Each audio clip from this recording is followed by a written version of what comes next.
on their commitment to our municipal wharf, to the folks who own businesses there, to the 400 workers who work in those businesses, to the public who fishes and walks on the wharf and enjoy a unique perspective of the bay. And I wanted to, and my colleagues wanted to, have you drop by today so that at our first meeting of the new year, we could say thank you. We love you every day. We deeply appreciate what you do for our iconic wharf and for our city. And I'd like to give the opportunity to my colleagues to thank you as well. Madam Vice Mayor. Thank you, Mayor. I think the mayor articulated beautifully, your work does not go unnoticed. Community members have, since the event, reached out and really confirmed that they really appreciate what you all do day in and day out to make sure that the rest of the wharf is currently accessible to everyone. So thank you for all the work that you do. Appreciate you all being here and appreciate your work. Councilmember O'Hara. Very short comments. I'm new to City Council, but not new to the exemplary work that you guys do out at the wharf. In my tenure as a city staff member, that wharf and the way that you represent it within your everyday, it is like a living system for each and every one of you that you care for like you do a family member. So I really appreciate the work and so glad to have you guys here today to provide this feedback. Thank you, Councilmember. Councilmember Triguero. I also want to extend a deep thank you on behalf of the council for the families and community members. You keep a wonderful space for us alive. And when things like this happen, it really does hit at the core, at the heart for community members. And it's really wonderful to see your responsiveness so that families continue to feel safe and enjoying our public spaces. So thank you again. Thank you, Councilmember. Councilmember Brunner. Thank you so much. It's wonderful to see you all here. Thanks for joining us as later on in the agenda we discuss the future of the wharf and options. I think there's just a uniform appreciation that I hope we convey right here, right now to you all for all the work you do every day out there and everything you've done since and before. Just deep appreciation. Thank you so much. Thank you, Councilmember. Councilmember Newsom, in whose district the wharf is currently located. Thank you, Mayor. I just want to echo the comments of my colleagues and just thank you for your work that you do on the wharf and really commend you with deep appreciation for your actions on December 23rd. The wharf is a vital part of our economy and a cherished and iconic asset in our community. And it's that way because of the work that you do on the wharf day in and day out. So thank you from the bottom of our hearts for your work. Tony Elliott, thank you to all of your folks. Wharf crew, God love you. Thank you very much.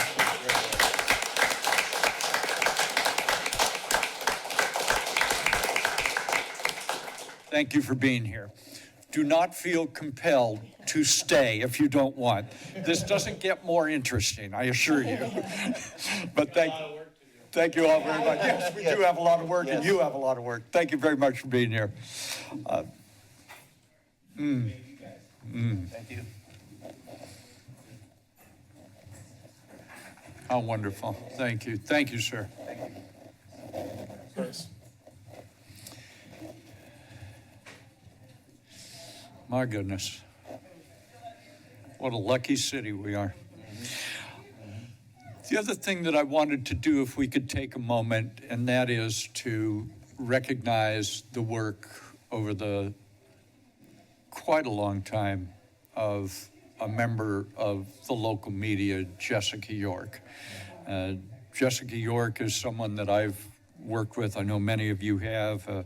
I've worked with her for years and years in a variety of capacities. And Jessica York's courage, start with her journalism. Her journalism is clear and concise and fair and balanced and all of the things you would expect a good journalist to do.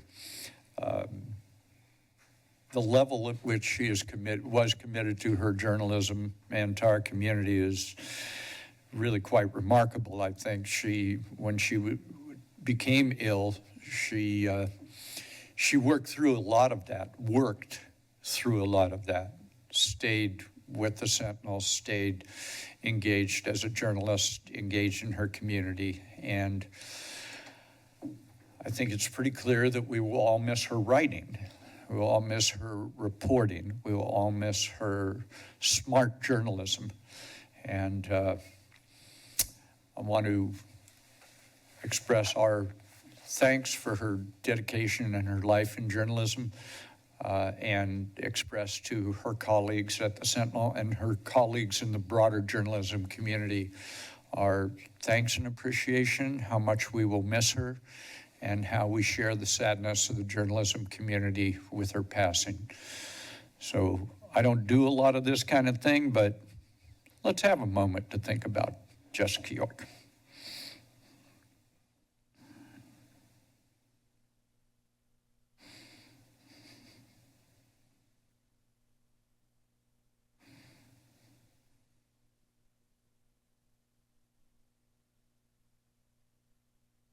Thank you, Jessica. We are now on the comment on closed session. We have a number of items on closed session that are in our published agenda. This would be the opportunity for anyone who wishes to address the City Council on matters in our closed session to do so at this time. Anyone who is with us in chambers today who wishes to do so, please approach. Those who may be online and wish to comment, please raise your hand and the city clerk will acknowledge that you wish to do so. Ms. Bush, do we have anyone online? We do not, no. We do not. Thank you very much. Anyone who is with us in chambers? Seeing and hearing none, we will adjourn into closed session. We will return at 1:30 or later. We will not be back in session before 1:30. At this time, we stand adjourned into closed session.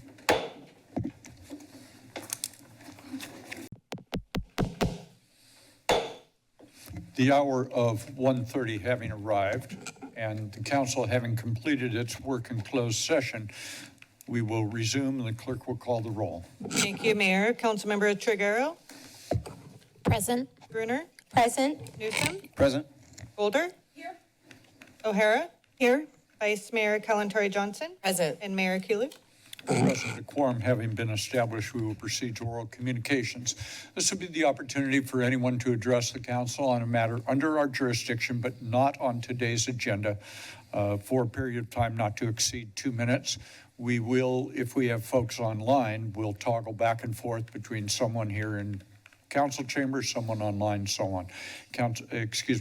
Madam Clerk, do we have anyone online? We do, yes. Okay, so we'll start with you, sir. Welcome. And then we will take someone online. Good afternoon. Happy New Year. Good afternoon. Happy New Year. Good afternoon, Mayor Keeley, members of council, city staff. My name is Kevin Cummings. I'm here to speak about Ordinance 2024-16 and GVC St. George versus City of Santa Cruz. Thank you for passing Ordinance 2024-16 and defending it in court. This ordinance has changed the lives of St. George residents and many others in Santa Cruz who needed help the most. I know this because many residents and even the parents of residents have approached me to tell me so. Recently, I had lunch with the directing attorney for California Rural Legal Assistance to discuss ways to support St. George residents and this lawsuit.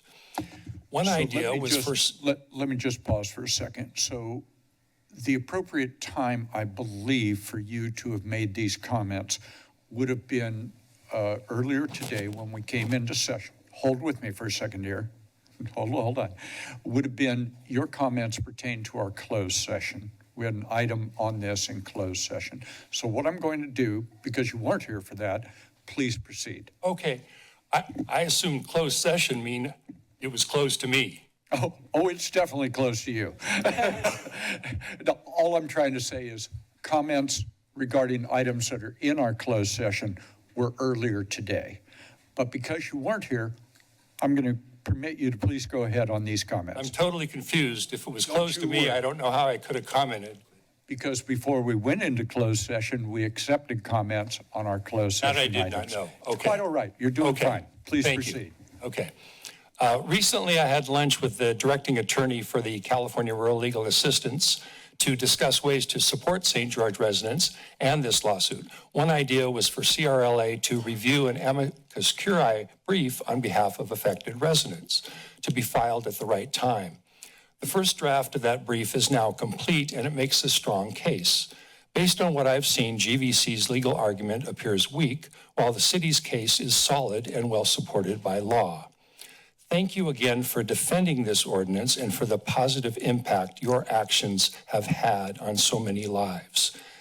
With my remaining time, I would say everyone should support the Santa Cruz Warriors, especially for Martin Luther King Day, which has a much preferred 2 p.m. start time rather than the 7 p.m. So I hope everybody makes it out for the 2 p.m. start for the Santa Cruz Warriors. Thank you. Thank you very much, sir. Ms. Bush will take the first person online. Person online, good afternoon. Welcome to the council meeting. Okay, hi.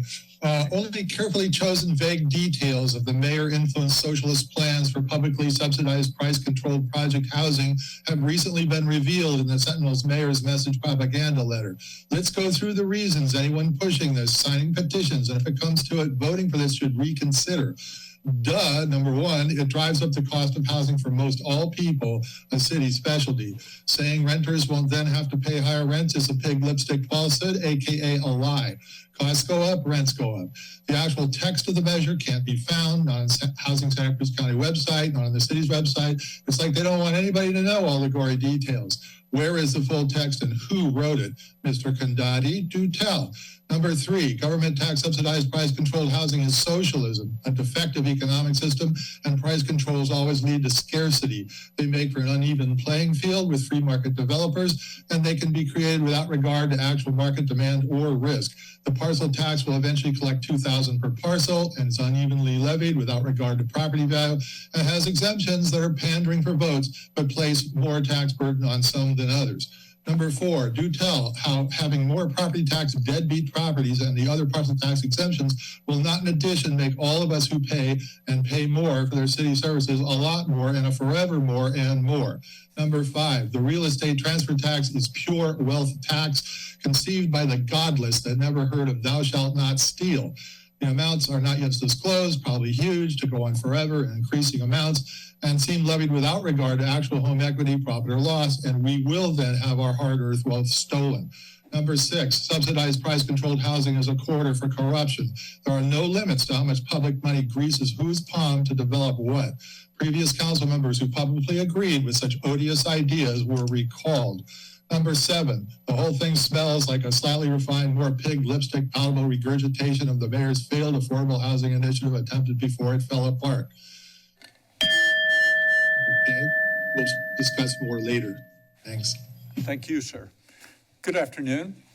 Welcome to the council meeting. Happy New Year. Thank you. Lee Brokaw, general contractor, license number 524663.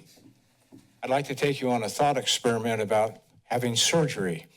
And you looked into the surgeon and you saw that there was a letter of admonishment on the medical board. And then you saw there was an accusation of egregious violations. And then you saw that his license had been suspended, or her license had been suspended.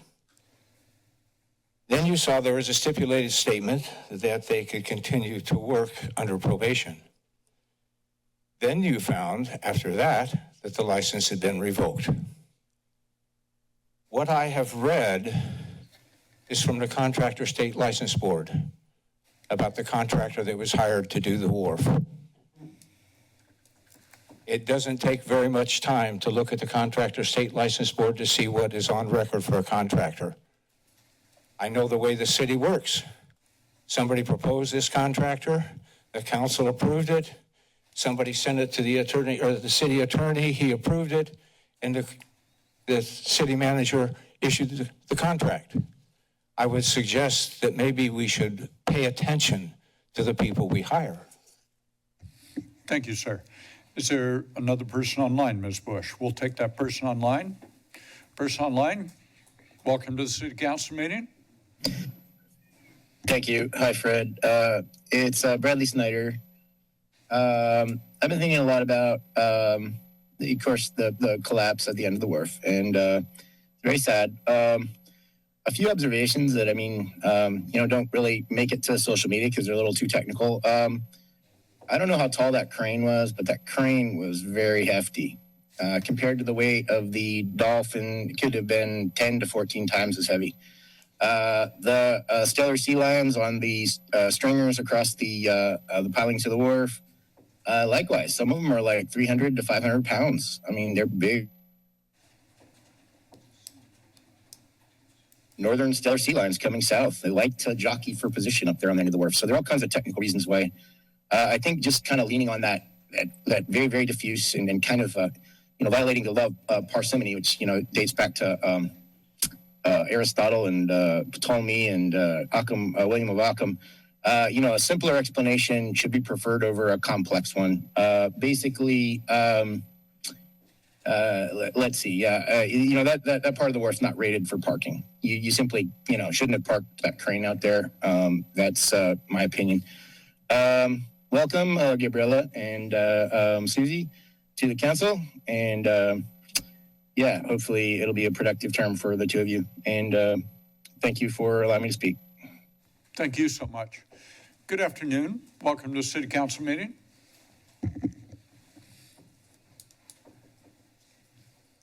Good afternoon. My name is Pauline Seals, Santa Cruz Climate Action Network.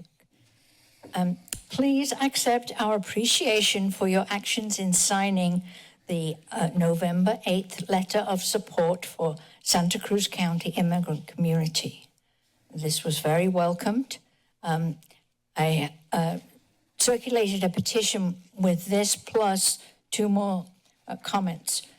We pledge to resist any pushbacks on climate action plans, including future goals. We pledge to resist any erosion of civil rights. And we got quite a few signatures, despite the fact that the holidays came in between.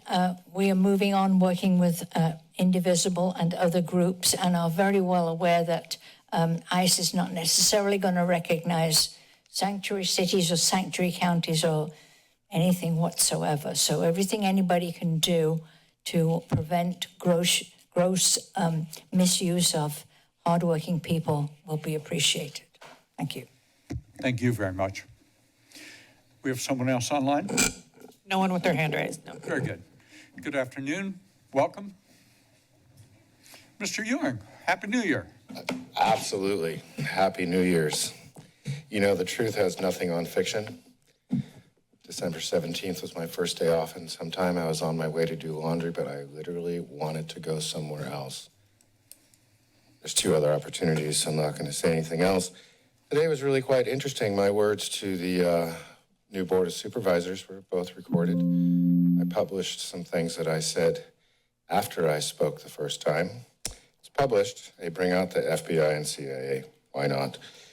So I'm looking at some things that I wrote and published 5 years ago I thought were really quite interesting. I thought I'd share them, just parts of them. What hurts the victim most is not the cruelty of the oppressor, but the silence of the bystander. And this is a really great definition of fiduciary trust. It's publicly recorded somewhere else this morning. Another one today. There is an exact science to making most of the supposed citizens of the greatest county ever, the United States of America, largely already dead. More observations I made 5 years ago. It is the control of information and the blind belief that technology is any replacement for a symbiotic relationship with every aspect of the natural world. I have 45 seconds. So, I am kind of curious about the things that you guys can do and the things that you guys can't do. I wrote some kind of scathing observations soon after that event in December that are part of the whatever media I was using. It's nice to see everybody today, and let's just see what's going to happen.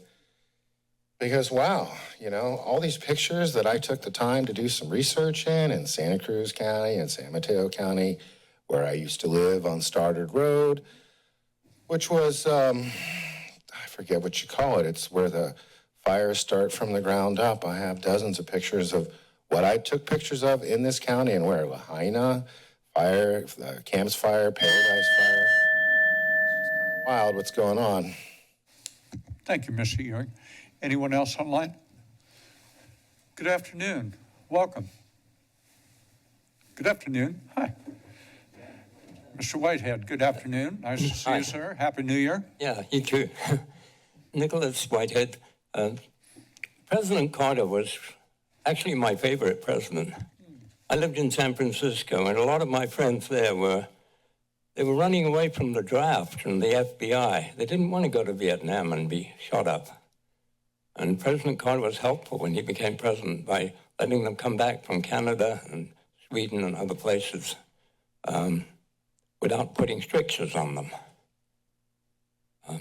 Okay, moving along to today's. Jimmy Carter started, and Rosalind started the Habitat for Humanity. My mother, Hilda Whitehead, was on the board, the local board of Habitat for Humanity. I would like to see this city and county have something like that, a program for homeless people and other low-income people to learn the skills of maintaining and restoring buildings or even new construction. I think this would have to be a citizen initiative like the original Habitat, but I think the city would do well to be encouraging in this regard. Thank you. Thank you, sir.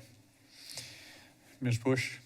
Yes, We do have someone online. We're going to take the person online, and then we'll be right with you. Person online, good afternoon. Welcome to the council meeting. Good afternoon.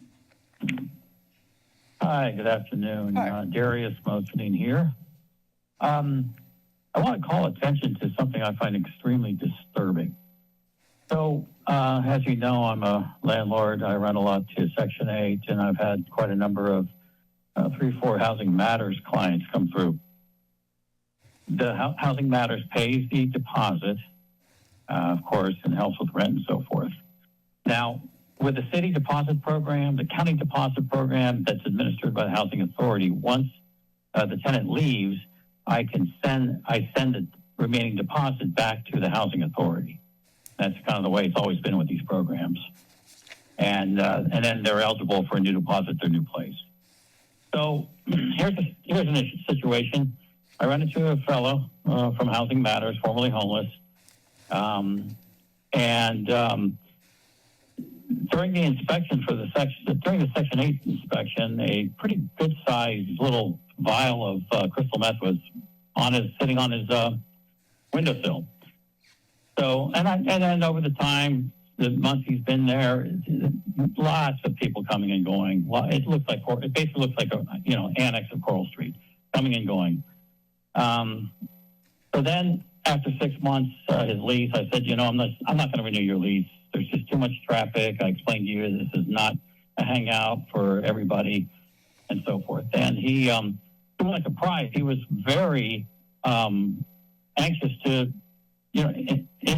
leave. He gave no problems. He left that place cleaner than when he moved in, probably. So then I find out that, and I think he knew about this, that the deposit will go straight to him. And he was bugging me for the deposit. I said, well, I send it to Housing Matters. I said, no, it goes to it goes to me. And I checked with Housing Matters, and guess what? Oh, no, by law, it goes to the tenant. So I wrote a $5,000 check to this homeless guy who's now out on the levee with $5,000 cash as a result of Housing Matters. I find that very disturbing, and I think somebody should be looking into this policy to make it more along the lines of the Santa Cruz City deposit. Thank you very much.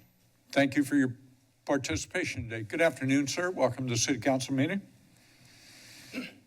Thank you so much, Mayor Keeley, City Council members, and City staff. As some of you may know, my name is Terrence Kincannon. I'm the Chief Executive Officer for Visit Santa Cruz County, the county's tourism destination organization. It is my absolute pleasure to lead a staff of professionals that shine and that make me proud of them every day. What I came up here to say is to welcome the new council members, to reintroduce myself to the old council members, and to tell you a story that really resonates with me. So in 2 weeks, I will have been here 18 months. And I moved here from the most conservative place in the country to one of the most progressive places in the country, and a place that far more fits my demographic of how I feel about everything. So on my second day on the job, I saw that the city council was going to meet. And I thought, you know what, I'm going to come here and introduce myself. Well, I'm a rookie, so I got here an hour early, and I don't know, Mayor Keeley, if you remember that, you were walking out. I was walking in, and Mayor Keeley said, well, look at this, 2 guys in Santa Cruz wearing ties. Who'd figure? And if I remember, Mayor Keeley, you were wearing a Jerry Garcia tie, if I do remember. So I knew I was in the right place. But my point of all this is that we serve the city of Santa Cruz as much as we serve the county of Santa Cruz. We are your tourism destination organization. If there's anything my staff or I can do for you on a personal, professional, or civic level, never hesitate to pick up that phone and give me a call. We love Santa Cruz, and we love representing you guys to the world. Thank you. That is so kind of you. Thank you. Happy New Year. Anyone else wish to make comments under oral committee? Good afternoon. Welcome. Thank you, council members. My name is Bob Russell. I appeared here a month or 2 ago with a big bandage here. It's very embarrassing, but here I am. Nice to greet you in the new year. My spouse and I have lived in Santa Cruz for 10 years overlooking Seabright Point Park. And I want to talk briefly about that today. There is a state plan to develop that park. I believe it is a very valuable and important tourist attraction to Santa Cruz. I'm an engineer. I don't overestimate, I don't think. I would say thousands of people a week come into that park, distributed across. And we talk to them because there's no signage saying that there's no beach access. So we really interact with people. But the state plan has 2 major faults. The first is it does not provide handicapped access, even though it's using ADA money. And secondly, it precludes forever future developments in the park. And the future development means point access to the south, which can be provided, and also eventually a staircase to the beach, because people are going down to the beach no matter what. The Seabright Association Park meets that objective, and more than that, enhances the view from the street of the whole of Main Beach and the boardwalk. And I would like you to interact with the state and their plan, which is really faulty because the long-term blocking of any future development of the point itself. And this is a very important tourist attraction. We see it every day. Thank you. Well, thank you very much. Anyone else? Good afternoon. Welcome. Good to see you again, sir. Yes, thank you very much. Thank you for all your good work. Yes, I'm Gregory Cole, architect, and this is my princess of surf, Catherine Cole. As our city council, you are the conscience of Santa Cruz. It is very clear to the state that to us that the state's proposal is unacceptable. Imagine, if you can, the lighthouse being yanked off the jetty at the Outer Harbor, because that's what they're doing retroactively if they do not provide access out to the point. They are creating in their presentation,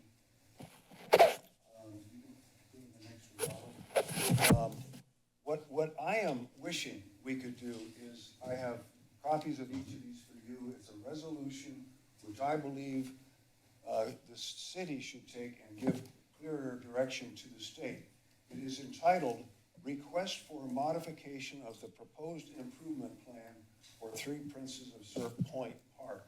That's what this resolution is entitled. You may recall, yes, that you have received these books, and if you plug this into your computer, there's a great explanation of why we should do this, including good examples of places around the world who have had coastal extensions out into the ocean. This is the city's, the state's plan. This is literally a 5-foot-high wall that they want to have between the point going out and the park. And then they do not have access down to this point. They walk around and do via steps down to this point. Okay, next one. This one is approved essentially by city Fulbright Association, and also the Service Society. And it has a gentle walkway. Can I finish up, or is that? Why don't you take about 10, 15 seconds? Go ahead, finish up. Thank you. So what I will do is I will leave with you a copy. I hope that you would accept me allowing you to have a copy of this, which is a rough of the resolution.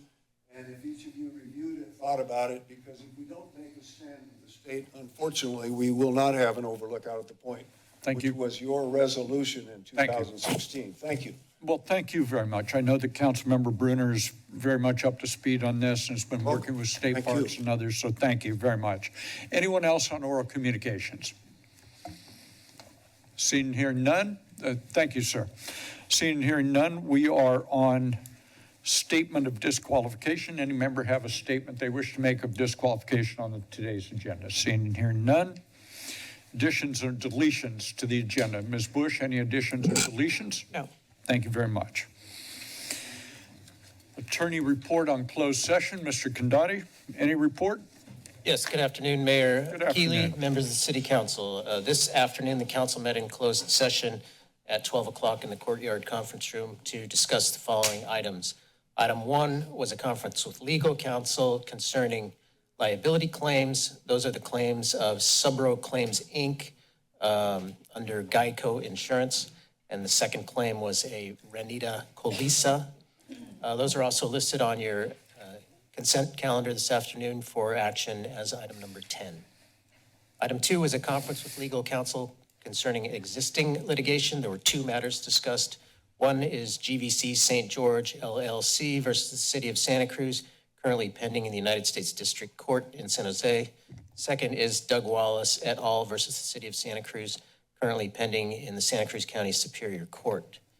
Item 3 was a conference with legal counsel concerning anticipated litigation, and the council received a report from the city's attorney's office on that topic. There was no reportable action on any of those items 1 through 3. Item 4 was real property negotiations, all city-owned properties and negotiations with city tenants. And I'm just going to list the addresses here. 744 and 808 River Street was one. Number 2 was 15 Municipal Wharf. That is Santa Cruz Boat Rentals. Number 3 was 17A Municipal Wharf, which is the business Surf Life. Number 4, 17B/C Municipal Wharf, which is Bonnie's Gifts. 17D Municipal Wharf, Santa Cruz Bay Company. 17E Municipal Wharf, Sock Shop. And number 25 Municipal Wharf, which is the Firefish Restaurant. Council received a report from the city's negotiator, Economic Development Director Bonnie Lipscomb, and gave direction. There was no reportable action. Thank you, sir. We, for those of you that look at our agenda, you may say, where are presiding officer announcements? We took those out of order before our closed session. We wanted to acknowledge we had some of our wharf crew here. We wanted to thank them, and we also wanted to make some comments about your former colleague, who we care about deeply, and we express our condolences in that regard. We are on consent agenda. We will start. We would take these up, all of these items 6 through 21, on one vote on the consent agenda. What we will do is give council members the opportunity to pull an item, comment on an item, or ask a question on an item. We will then give that same courtesy to everyone who is here. If you wish to comment on the consent agenda, you should do so, all of your items, in one 3-minute presentation. So we will start with Councilmember Triguero on the consent agenda. Councilmember Triguero. Do you have an item you wish to pull comment on? No. Councilmember Brunner. None. Councilmember Newsom. Thank you, Mayor. I just want to make a quick comment on item 17. Please make it. Thank you. So this item authorizes a contract for the marketing efforts associated with the Go Santa Cruz Transportation Demand Management Program. And I really just want to sing the praises of that program, of the Go Santa Cruz program. This program provides alternative transportation options for downtown employees, such as free transit passes and bike locker cards to reduce congestion in downtown, maximize existing parking resources, and reduce greenhouse gas emissions. And the program is currently utilized by over 2,200 downtown employees, and it's resulted in 158 tons of CO2 reduction in our community since its inception, compared to if those employees had driven to downtown to work every day. So I just want to sing the praises of that program and want to thank Director Gwynn and Transportation Coordinator Edmonds for bringing this item forward. And the marketing effort is associated with this program has played a key role in its success, and I'm happy to support it. Thank you, sir. Councilmember Golder. Councilmember O'Hara. Nothing to pull. I do have just a few short comments. One on item 11, just recognizing the level of effort of this ERP transition. I realize it is going to be a huge, huge effort on behalf of city staff, impacting every city department. One of the things that I campaigned on was really looking at city efficiency and making sure that we have accessible government and that we have an efficient and innovative organization.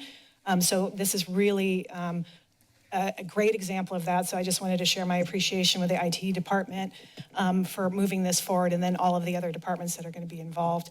And then much like Councilmember Newsom described, and looking through the rest of the consent agenda, particularly with Public Works and Water, the diversity of projects that are moving forward, the pace that projects are moving forward is really wonderful to see. And I just appreciate the level of effort that's going into all the work that's on the consent agenda. We don't talk about it because that's the reason why it's on consent agenda, but I did want to share my appreciation. Madam Vice Mayor. Thank you. I just wanted to briefly comment on item 13, which is a Neary Street sewer rehabilitation. And as my colleague just mentioned, this is one of those projects and it's in my district, and I wanted to thank all those who worked on it for completing it. Good, thank you. On item 9, Ms. Bush, on this item, this is assignments to various external agencies and groups. We had a bit of a last-minute change. So with regard to the Santa Cruz Mid-County Groundwater Agency, Councilmember O'Hara will be appointed to that. And with regard to the Santa Margarita Groundwater Agency, Councilmember O'Hara will be the alternate rather than David Baskin. Without objection, that will be the changes on that item. This would be the opportunity for anyone who is with us today. Ms. Bush, you're looking quizzically at me. No, I'm not. I was trying to figure out when the appropriate time would be, but to kind of jump on your point about the appointment, the Santa Cruz Children's Fund Committee, the document that you provided had 3 council members appointed to it, and it should only have 1. So we just need to pick one of the 3. So if you want to think about it during public comment. I think I will do that, and I'm going to guess I'm going to hear about this. Anyone else on the consent agenda? Up to 3 minutes for all the items on consent. Who's doing? You. Okay. Yeah, hello, my name is still afternoon, James sir. Ewing Whitman. I'd like to talk about agenda item 8, the resolution declaring an emergency about the wharf. And number 18, the Union Locust backup generator. You know, I couldn't find the information that I was looking for in the room before this meeting about the backup generator, but I have gone right across the way to research and look at sets of plans for some of the street lights in Santa Cruz and Santa Cruz County. And it's my understanding 5.5 years ago that 90% of those are owned and operated by PG&E, which is a Rothschild's company. So going in and looking at sets of plans, I guess I speak in a language where they bring out a senior person, but they're usually pretty polite. I asked him what the blue wire was for, and I think he was kind of kidding with me that it was a joke. But since then, I mean, in the United States, we have residential single-phase 220, and we have commercial, 2-phase 220 or up to 443 phase. And the long and the short is your service drop has a red and a black feed and a neutral that comes down. The commercial is a red and a black feed and a neutral and also a blue. So when we have a situation and the residential power is off and the commercial power is off, there's still the independent blue that's feeding the frequency weapons. And what brought me in here almost 5.5 years ago, and it's too bad that Tony Condotti left the room, was why are we allowing military frequency weapons in civilian locations? So I will be finding out what I can about this particular one. I know specifically where another backup generator is, and that is solely for the frequency weapons. So about the resolution declaring a state of emergency on number 8, the wharf, maybe it was upwards of 1.5 years ago that I was here. I know I've been publicly recorded at least 5 times talking about the wharf situation. In my professional experience, and let's say that's starting 18 months ago, that's almost 4 years still, that was the best idea I've heard any city or county jurisdiction come up with to reinforce the windward side and then to build a brand new state-of-the-art windward side and then to re-shear everything. There were upwards of 3 different groups that were going to sue the city of Santa Cruz. And so I wrote some rather scathing, poignant things about our city manager and our city attorney. But that was over a month ago. So anyway, I'm just kind of curious what's going on with this stuff. And we are really, it just amazes me how uninformed the general public is. And it's just kind of sad to observe. So thank you. Thank you, Mr. Ewing. Anyone else? Matters back before the body. Let me go right here with Ms. Bush. Ms. Kalantari Johnson will fill that position that you raised. Okay. You said there were 3, 1, the vice mayor. Further on the consent, do you have others? I do Please have go people ahead. online, yes. Say it again. I have people online You for do? public Okay, comment. very good. We'll take next person online. Good afternoon, welcome. Yes, hello, this is Garrett.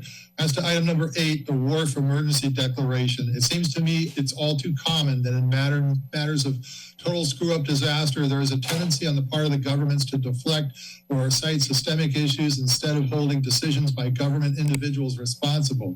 Nobody ever gets fired, no policy decisions are owned for blame, except maybe we get a lame promise that systemic issues will be looked into or nothing could have ever prevented it. As far as I can tell, no truth-seeking appears in this entire agenda.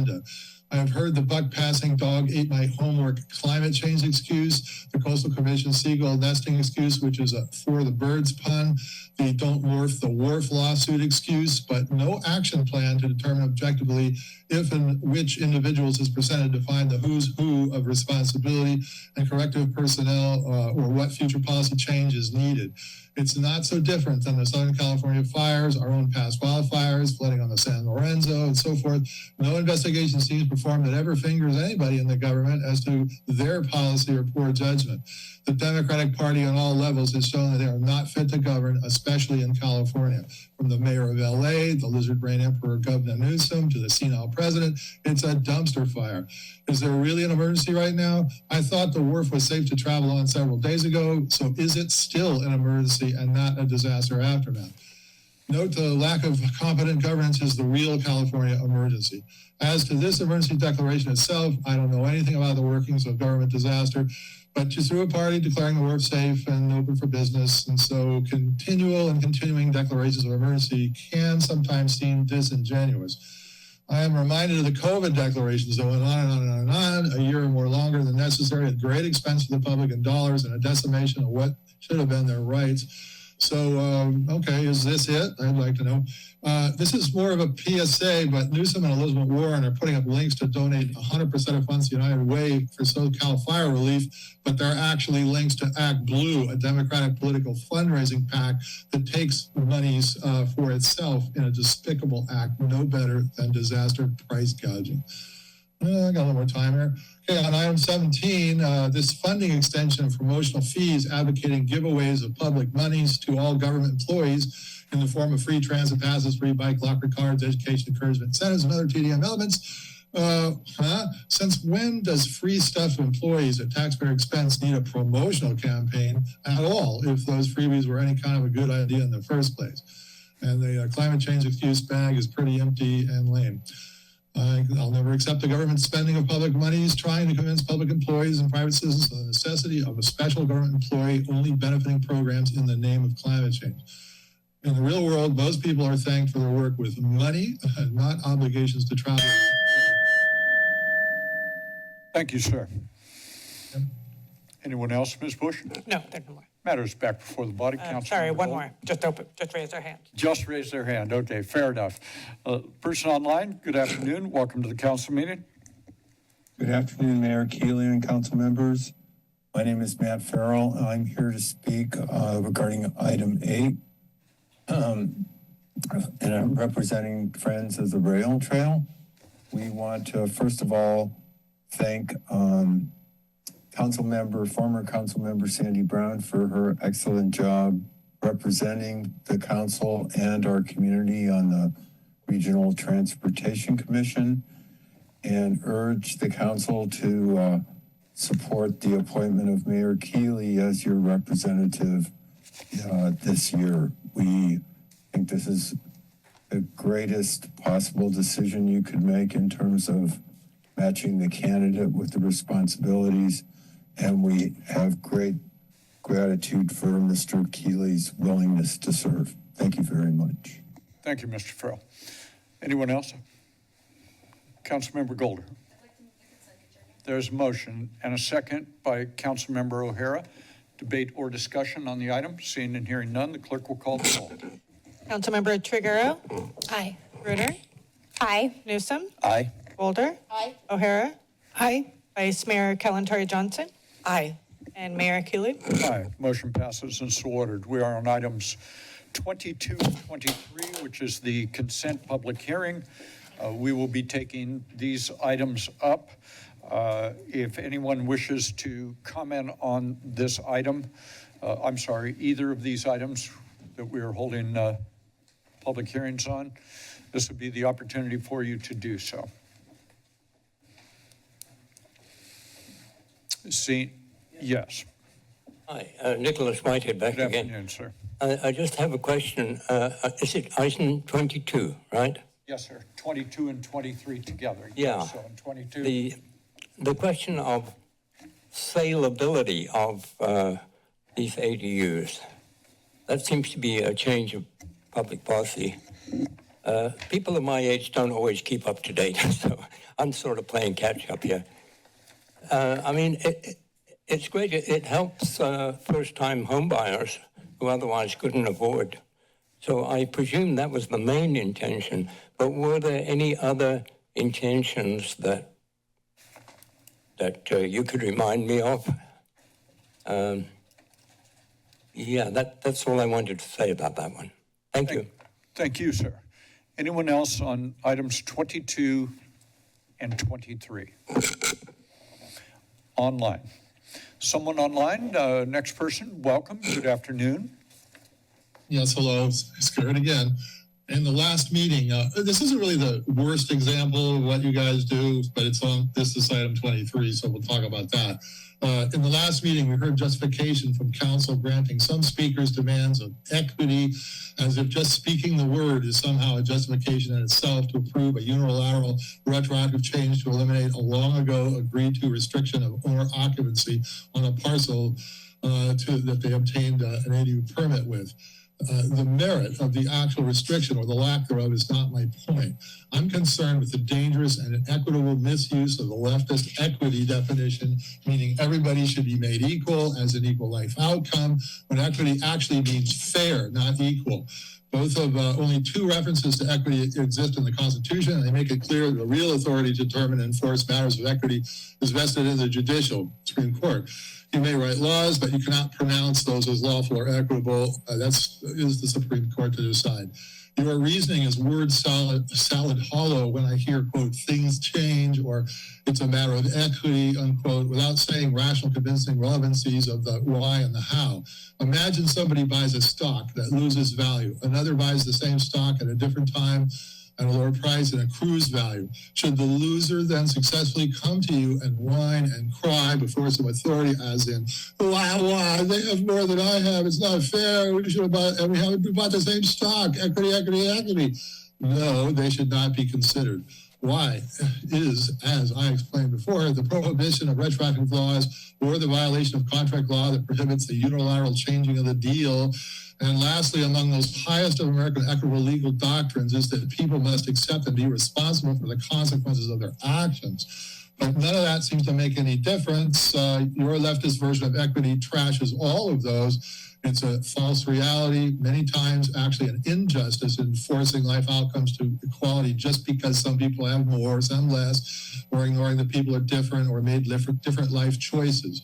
Yes, DEI is now recently infecting a great many institutions, including this one, but that cancer is becoming known and will be removed as more of the silent majority not infected with the woke mind virus speaks the truth that will vanquish the lies and hypocritical injustices of DEI.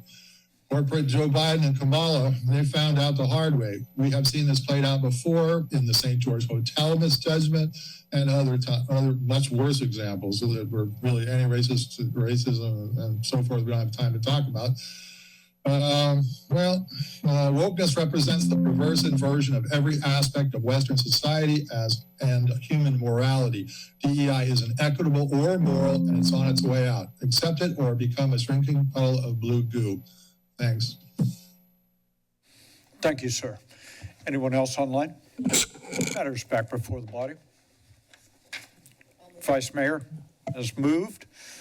Second by Councilmember Newsom. Debate or discussion on the item. Seeing and hearing, Councilmember O'Hara on debate and discussion. Thank you. Briefly, given we're at the second reading, I wanted to have an opportunity to at least provide some perspective, given Councilmember Triguera and I were not able to be a part of the robust discussion. In reviewing the discussion from December 10th, there was very hearty discussion about the intention of the sale of ADUs, particularly with Councilmember Brunner making the motion, wanting to diversify our housing stock, and I very much agree with that and hope for that outcome. At that meeting, Councilmember Newsom added a friendly amendment that was accepted to look on an annual basis as to the sale of ADUs, number of ADUs for sale, median and mean prices. One thing that I think would be helpful to add, and I would like the motion maker and the second to consider this as a friendly amendment, is to bolster that friendly amendment from December 10th with some additional language to ensure that we're communicating the intent of that analysis. I did send to the city clerk some recommended motion language for the friendly amendment. I don't know if you have the opportunity to bring that up for folks, but it essentially mirrors what Councilmember Newsom provided at the last meeting, but provides a little bit more specificity, as well as provides our suggestion as to the intent. So I'm happy to read that. Let me ask a quick question. Yeah. Is this on 22 or 23? This is on 22. 22. Yes. Let me ask City Clerk, let me ask City Attorney a real quick question. If we make any amendments to this, we'll trigger back into a reading cycle? I have no objection to that. I just want to make sure I understand. My understanding is that the friendly amendment is related to direction that was given that was not part of the text of the ordinance, so it would not. Yeah. Let's proceed then. Perfect. So let me read it, and hopefully the city clerk will catch up. So direct staff to provide an annual report that provides local analysis of the associated housing affordability impacts of condominium mapping and separate sale of accessory dwelling units and their associated primary dwelling by tracking. Again, this is very similar to Councilmember Newsom's. Number of ADUs sold as condominiums, number of ADU owner-occupied condominiums, average sale price of ADU condominiums, median sale price of ADU condominiums, and also provides a bullet for some level of subjective analysis as well. So other available housing affordability indicators such as housing price to income and expenditure to income, residual income, housing quality, and subjective matters of housing affordability. So this kind of gets to that larger question of affordability. and use such annual reporting to determine whether further action should be taken to limit the potential of investor prospecting, which is a concern that I think there has been shared by the previous council. If available, include similar analysis from other jurisdictions such as San Jose and Seattle to capture relevant trends. So again, this is yeah, go ahead. There's a friendly amendment being offered. I think we need to do this by motion. So if you are making a motion, is there a motion? Is this your motion? Sure. Is there a second? Councilmember Golder seconds. Open on your motion. So yes, so just to close out that discussion, the reason why I was hoping it would be a friendly amendment is I think it is very similar to the previous friendly amendment. It simply provides some additional data that I think could be helpful in evaluating housing affordability and the impacts to housing affordability, as well as suggests that there is an intent for this analysis. So we are really clear on that annual report what we're going after. Thank you. The reason, just so we're clear about process here, friendly amendment is when there's a motion on the table. So we're doing your motion because this is not like a council member made a motion. So your motion is in order. The second is in order. You've opened on it. I would like to ask the planning director, this amendment directs you to do certain things. Are these items, if you are directed to do so, will you be able to do these things? Thank you, Mayor. Councilmember O'Hara did reach out to us in advance, and through those discussions, she amended some of the language, and we're fine with those amendments and appreciate her reaching out in advance so that we could work through those issues. Thank you. Further debate or discussion? The Vice Mayor is recognized. Mayor, I believe I made the motion to accept the consent. I don't know if it makes a difference, and I would be happy to accept that as a friendly amendment to the original motion. No, we're going to take them as separate items. Okay. Okay. Further debate or discussion? Seeing and hearing none, the clerk will call the roll. On which item? On the motion by Councilmember O'Hara. Okay. Councilmember Triguero? Aye. Brunner? Aye. Newsom? Aye. Holder? Aye. O'Hara? Aye. Vice Mayor Kalantari Johnson? Aye. And Mayor Keeley? Aye. On the motion, Chief, is there debate or discussion, further debate or discussion? Seeing and hearing none, the clerk will call the roll. Councilmember Triguero? Aye. Brunner? Aye. Newsom? Aye. Holder? Aye. O'Hara? Aye. Vice Mayor Kalantari Johnson? Aye. And Mayor Keeley? Aye. Motion passes and so ordered. We are on item 25. This is a report from the city regarding issues surrounding the wharf and wharf business recovery. We have staff reports on this item. We do, Mayor. Director Elliott and Director Lipscomb and Meredith, our emergency operations manager, is going to be coming up. This will be a tag team effort. I will just quickly kick it off by way of background. Yes, I'm seeing perplexed faces, so. Oh, I think we might have skipped the Measure Z. The mayor said item number 25, but meant item 24. Correct. Thank you. Thank you. So, Mayor and Council, just by way of background, as the Council, community, and now nation are aware, on December 23rd, our municipal wharf sustained major damage due to one of the strongest west swell and high surf events that we've experienced on record. This was actually the third winter in a row that our coastline has sustained significant damage, and really just underscores how vulnerable our coastal infrastructure is to a changing and increasingly powerful climate. In light of that significant event, we're pleased to be bringing a number of updates for the council and the community's benefit. We know there's been a lot of interest and curiosity about the ongoing recovery efforts, as well as plans underway as we look to the future of the wharf and some big decisions that the council will have on the horizon as we complete additional assessments. So you'll hear a bit more about that today. But I would be remiss as I hand it over to Director Elliott to not also take the opportunity to really dovetail on the mayor's comments earlier today around the significant, really all hands on deck effort that many staff as well as agency partners were a part of in the immediate emergency response, but as well as the significant and very complex recovery efforts and debris removal efforts that are currently underway.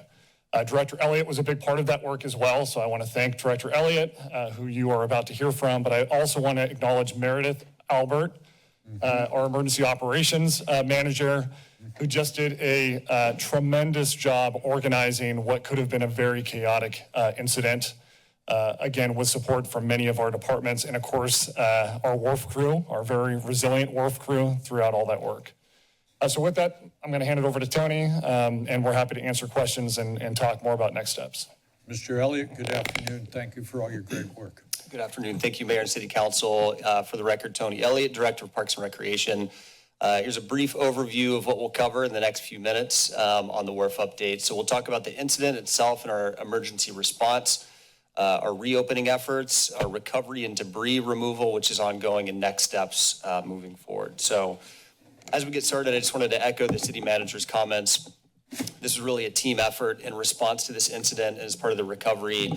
I would also be remiss to not mention the fire department, the marine safety team that were the first responders on scene, the police department, the public works department, many across the city that responded to this incident. So huge thanks and a true team effort across the city.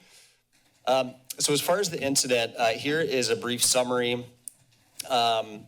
Again, on December 23rd, around 12:44 that afternoon, we were hit with one of the largest swell events that we've seen in really over 30 years.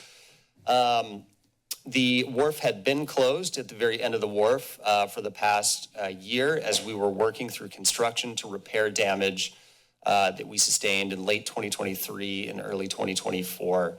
So being mid-construction and being hit by this historic storm or historic swell, that directly led to the collapse of the end of the wharf.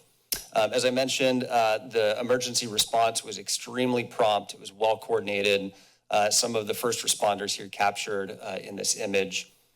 As part of the critical path to work toward reopening of the wharf. So the wharf was closed from December 23rd in response to this incident, closed through January 3rd, and we reopened on January 4th.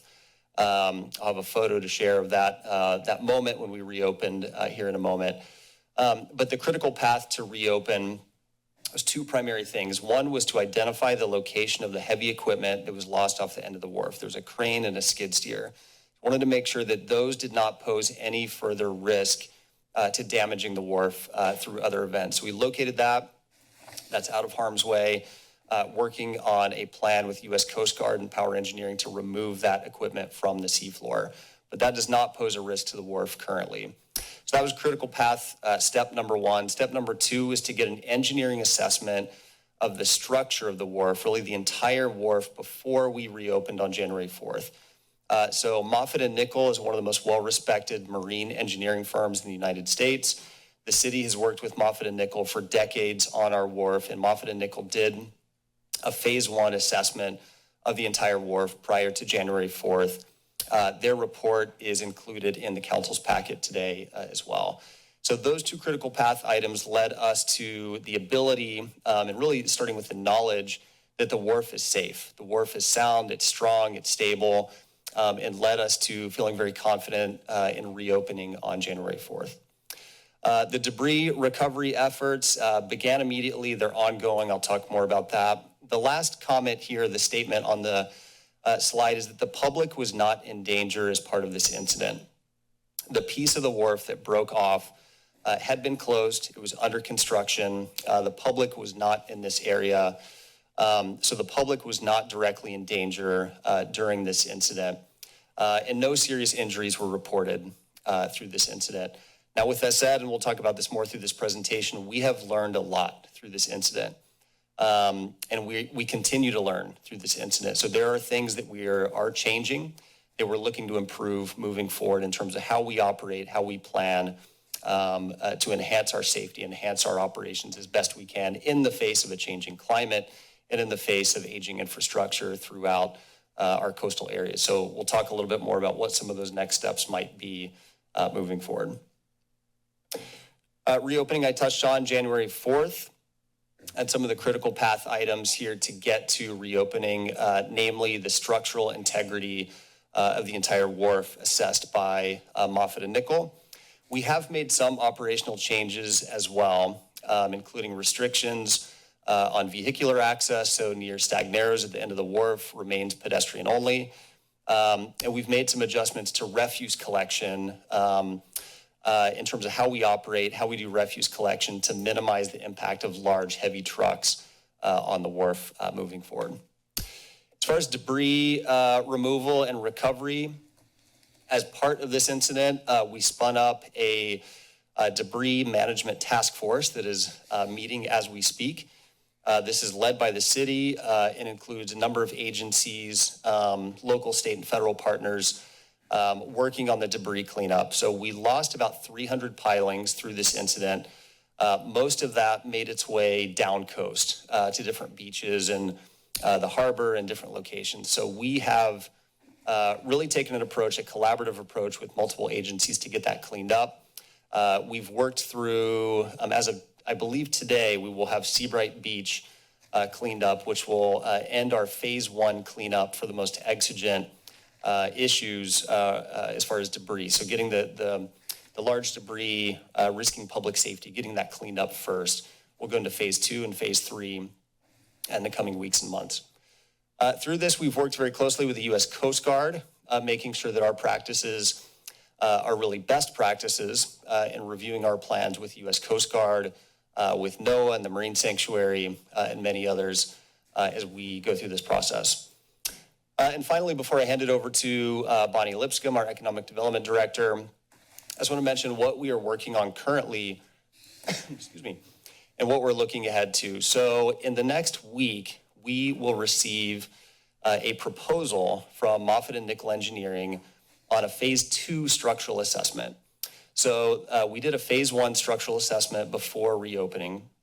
Phase 2, we will receive options that we'll bring back to the City Council in the coming months as to what do we need to further study as far as the structure of the wharf now and into the future. So historically, the last comprehensive structural assessment of the wharf was done in 2013. There's a question now, should we do this type of assessment every 10 years, every 20 years? The wharf is 110 years old. There's a cost to doing that, but what is that frequency that we should be routinely doing a full assessment? This is above water, below water, looking at every single one of the roughly 4,500 pilings on the wharf. How frequently should we do this? So there's a policy question there and a budget question there. So what we're looking at from phase 2 is a scope, a proposal from our engineer and recommendations to the city on what we should do in the near term as far as any further structural assessment, and then what should that routine be moving into the future. So that's one of the pieces that we've learned. We want to really build as part of our system moving forward. In terms of other near-term improvements, part of what we will receive in that phase 2 assessment are recommendations as to what we do with the end of the wharf. The end of the wharf currently is in disrepair. We saw in that image at the beginning. What I'll say first is that the end of the wharf does not pose any additional risks to the rest of the wharf. But there are some questions as to what we do with it. Do we cap it? Do we tear parts of it down for safety? What do we do with it exactly? So in the coming week or two, as part of that phase 2 structural assessment, we'll start to receive some options from our engineers as to what we can and should do with the end of the wharf in the near term as we talk about longer term strategies for the end of the wharf. So that will be coming back to City Council in the coming weeks and months. Lastly, mentioned briefly, and I'll let our EOC Director, Meredith Albert, speak to some of the lessons learned and what we are working on moving forward. So a lot of opportunity, a lot of lessons learned here as far as emergency planning and preparedness. How do we think about, again, a changing climate, changing conditions? How do we think about our communications and planning and preparedness, not just this winter, but every year moving forward? And so there are opportunities, I believe, as far as some of those processes and procedures for us to really refine, update, and modernize the way that we do business, just to make sure that first and foremost, the public is safe, our staff are safe, and that we are as resilient as we can be from a coastal infrastructure standpoint moving forward. So a lot there, and I'll for now hand it over to our Economic Development Director, Bonnie Lipscomb, and then over to Meredith Albert to round us out. Thank you. Thank you, sir. Ms. Lipscomb, good afternoon. Thank you for your good work. Good afternoon, Mayor, members of the council. So I also just want to acknowledge both the city manager has mentioned this and Tony has mentioned this, but the collaborative nature of this response. All the work in interacting with the tenants wouldn't have been possible without the real-time work, teamwork, and collaboration of the EOC members, everyone on deck. And so that communication to the tenants was really critical to them understanding and making important business decisions. For that period that was closed was, 12 days of business that for many of the tenants was some of the most important business of the whole winter season is that week over the holidays. So the impact was big. And one of the things we did following the closure was we put out a survey to the tenants in order to get feedback from them. And the information requested was both financial information of what are your business losses, what are the impacts to your employees, what would help you recover. We asked for information and gave them a series of options and then asked them to give us other ideas. So we collected a lot of information from the tenants. We have 20 tenants on the wharf. It's a combination of restaurants, retailers. 2 are seasonal, and so we had 18 active businesses at the time of the major wave event. And we'd had 16 of those 18 respond to the survey with very detailed responses. And so I want to talk for just a little bit about that.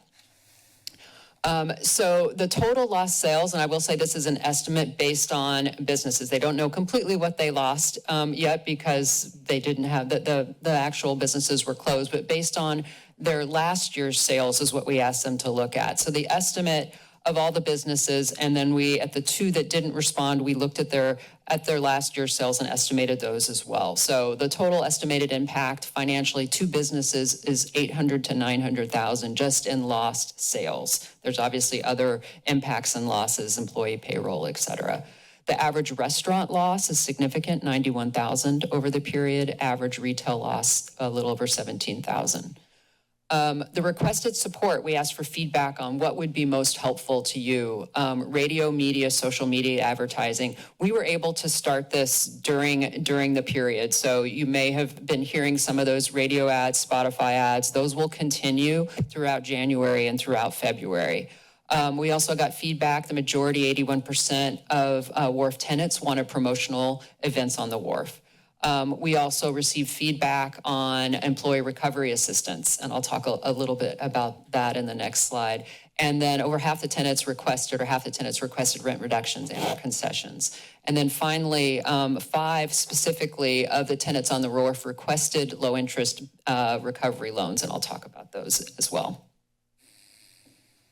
So based on the feedback that we received and also in discussion with other departments, including parking and also specifically Parks and Rec. And so we do have, as part of our sort of partnership and team with Parks and Rec, they do manage the events on the wharf, and major promotional events is a real role that the park serves on the wharf. So we had a lot of conversation about what could we do to help the businesses, and then got feedback from the businesses as well. So the feedback from the businesses, and in talking with our parking division, they ran some modeling on, okay, what is the breakdown of how much time a typical visitor spends on the wharf? And where we really landed was an analysis of, we want to encourage turnover, but we want it long enough so that people can come to the wharf, have a meal, do a little shopping. And so we landed on 2 hours, and they ran the modeling on that.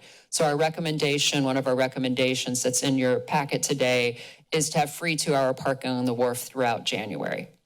The next one relates to rent concessions, and we went into some detail on this in the closed session today, but I will say specifically it's a combination of percentage rent only for 2 months for the tenants, a waiving of some of the capital improvement, waiving of any late fees, charges, and a development of a policy that will roll out and working with some of the other departments and soon, which is on future interruptions to the wharf through major weather events, so that we have a policy in place to really provide some both stability and security to the wharf tenants about what that impact will be to them on the rent.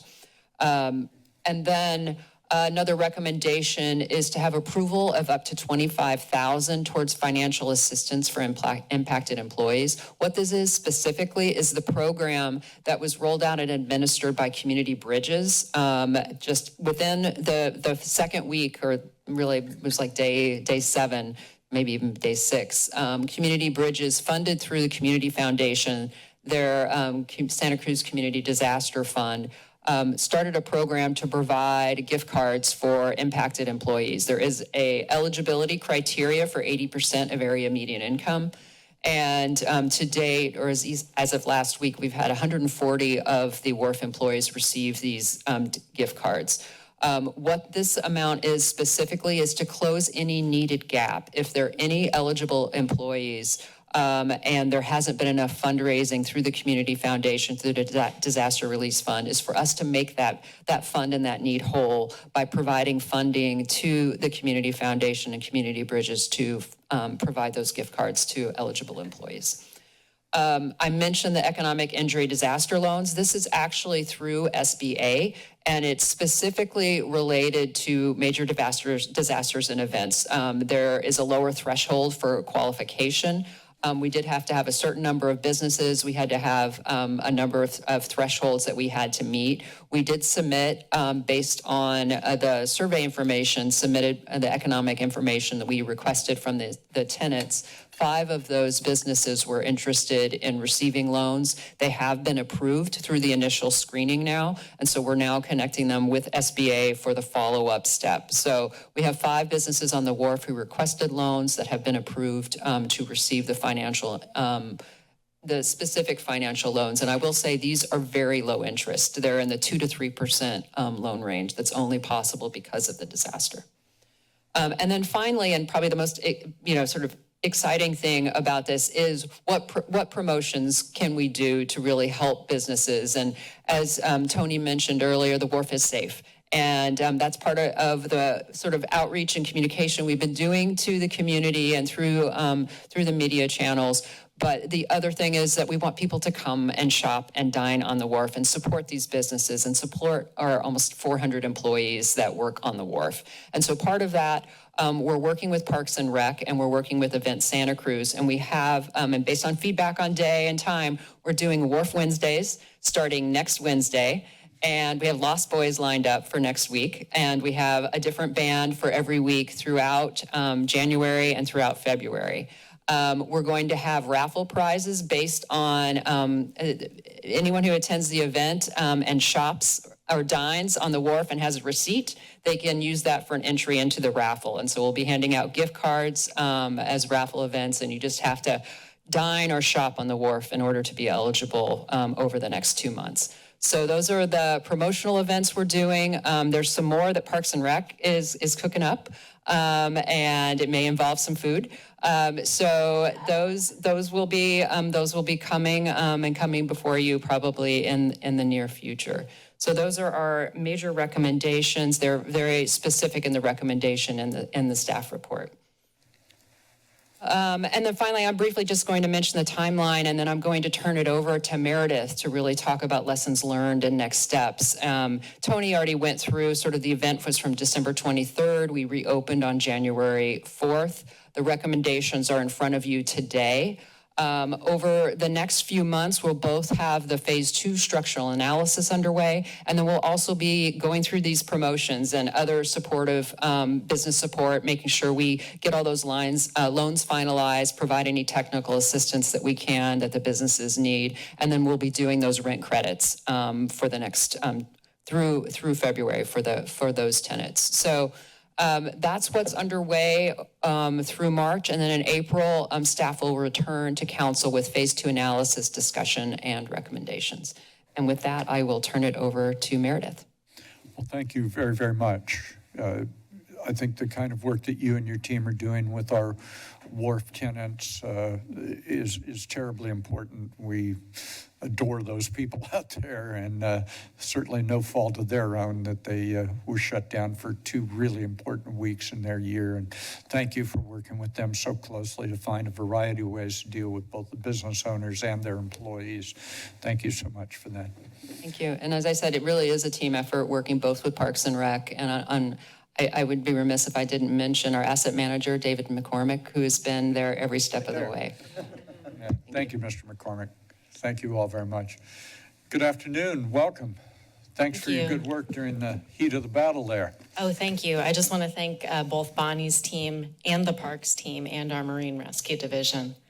Just a really exceptional response and a level of coordination that I think is sort of unprecedented and impressive. We know that Santa Cruz, the city of Santa Cruz, is not unique in facing increasingly severe and extreme weather events. Countywide, nationally, across the state, we are all adjusting to a new normal. We're all learning how to adapt. City staff began learning from this incident on the 23rd, almost immediately. We were adapting, we were course correcting and improvement planning in real time. When we respond to an emergency, we respond according to the systems and protocols outlined in our emergency operations plan. When we review and learn from an incident, an improvement plan, we also follow a system with protocols and steps that prescribe when and how we evaluate what went well and what didn't go well. It's important at this point, I think, to emphasize that speculation about what happened, who was at fault, what should have been done differently is premature. There's a process to reach these conclusions. Making changes right now based on assumptions about what we think we understand treats these assumptions as fact and forgoes the necessary work of evaluating and systematically reviewing. So our next step as a city and as emergency manager is to go through that process, to do the work of methodically taking a deep, comprehensive look at what happened. That goes according to our emergency operation planning protocol. It takes time. We do that work and we do it carefully, and we're doing the work of learning. And to do that, we're not going to be able to provide you immediate gratification in the form of clear recommendations today about who is at fault, what went wrong, and what we're doing differently starting now. What I can promise you is that we've been documenting since 1 p.m. on the 23rd. We have been aggregating staff hours. I think very few of these people have had a full day off since the 23rd because we're working on understanding what we can do better and how we can feed our lessons into an improvement plan. The last thing I want to say is that your city staff are members of this community, and we care just as much about improvement planning and recommendations for the future as our public does. And I'm here and happy to answer any questions about the after-action reviewing process or improvement planning. And the last thing I want to note is that we have begun, one of the things we did immediately was to begin meeting with our coastal coordination partners, both in a formal and an informal way. And that's something that we will undertake to do every time an extreme weather event is forecast going forward. Thank you. Thank you for your presentation. Thank you for your very good work. Is that in the formal presentations here? All right. Let me see if there are questions and comments by council members before we go out to the public. Councilmember Newsom. Thank you, Mayor. I just want to start by thanking you, Director Lipscomb, for staying in constant contact with me after the event on December 23rd and for bringing this relief, business relief and support package forward. We've been in discussion for a good week and a half on the need for some form of business relief around these principles of rent relief and financial assistance for the affected employees and some form of promotional event to drive more business out to the wharf. So really excellent work by you and your team, and thank you for all that you've done. I also want to thank our city manager, Matt Huffaker, and our Parks and Rec director, Tony Elliott, for staying in constant contact as well during and after the response to December 23rd, and for keeping me informed on the next steps that needed to be taken to address the issue and eventually reopen the wharf. As stated, it was really heartening to see everyone pull together and work tirelessly in the same direction to bring us to this point. I just have just one quick question that I want to ask you. Sort of answered some of my questions through your presentation. This is to Director Elliott. I noticed that in our agenda it says that past Bend 168 on the wharf, that after Bend 168 that the wharf's damaged and should remain closed. Is the end of the wharf past 168, is that sturdy enough to withstand another storm? If, say, we get another storm in the next 2 weeks, 3 weeks, next month? Yeah, great question. Short answer is yes. But also, as I mentioned, through the phase 2 structural analysis, we're having Moffett and Nickel really look at what do we do with the end of the wharf. So Bent 168 outward. What do we do with that area that is damaged? What are the next steps? So we will have some options, some scope that we'll assess internally and then ultimately bring back to the City Council for a decision on what we do with that space. Thank you. Other questions or comments by members? Councilmember Golder. I too just want to say thank you to the staff and the tremendous collaboration across departments in order to bring the recovery efforts and open the wharf as quickly as possible.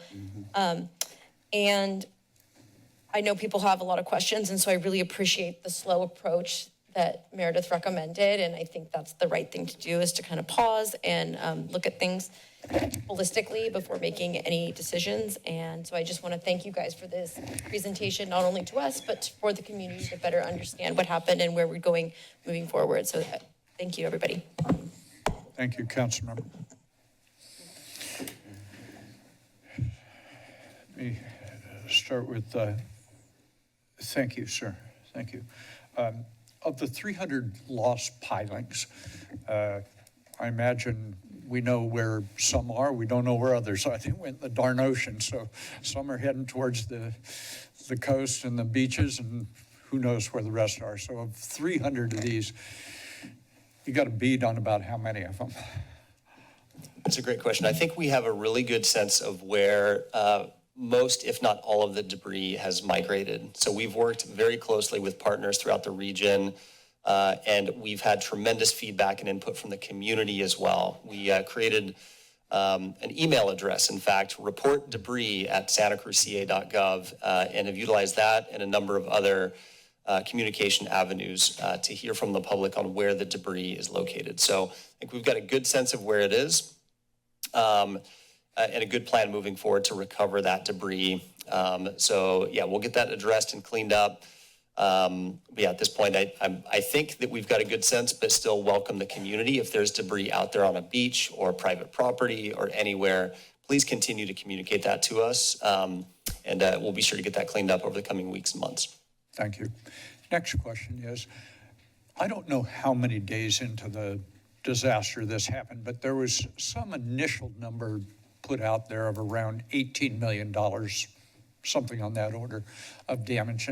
Am I right in believing that's the public sector damage to our wharf? Is that right?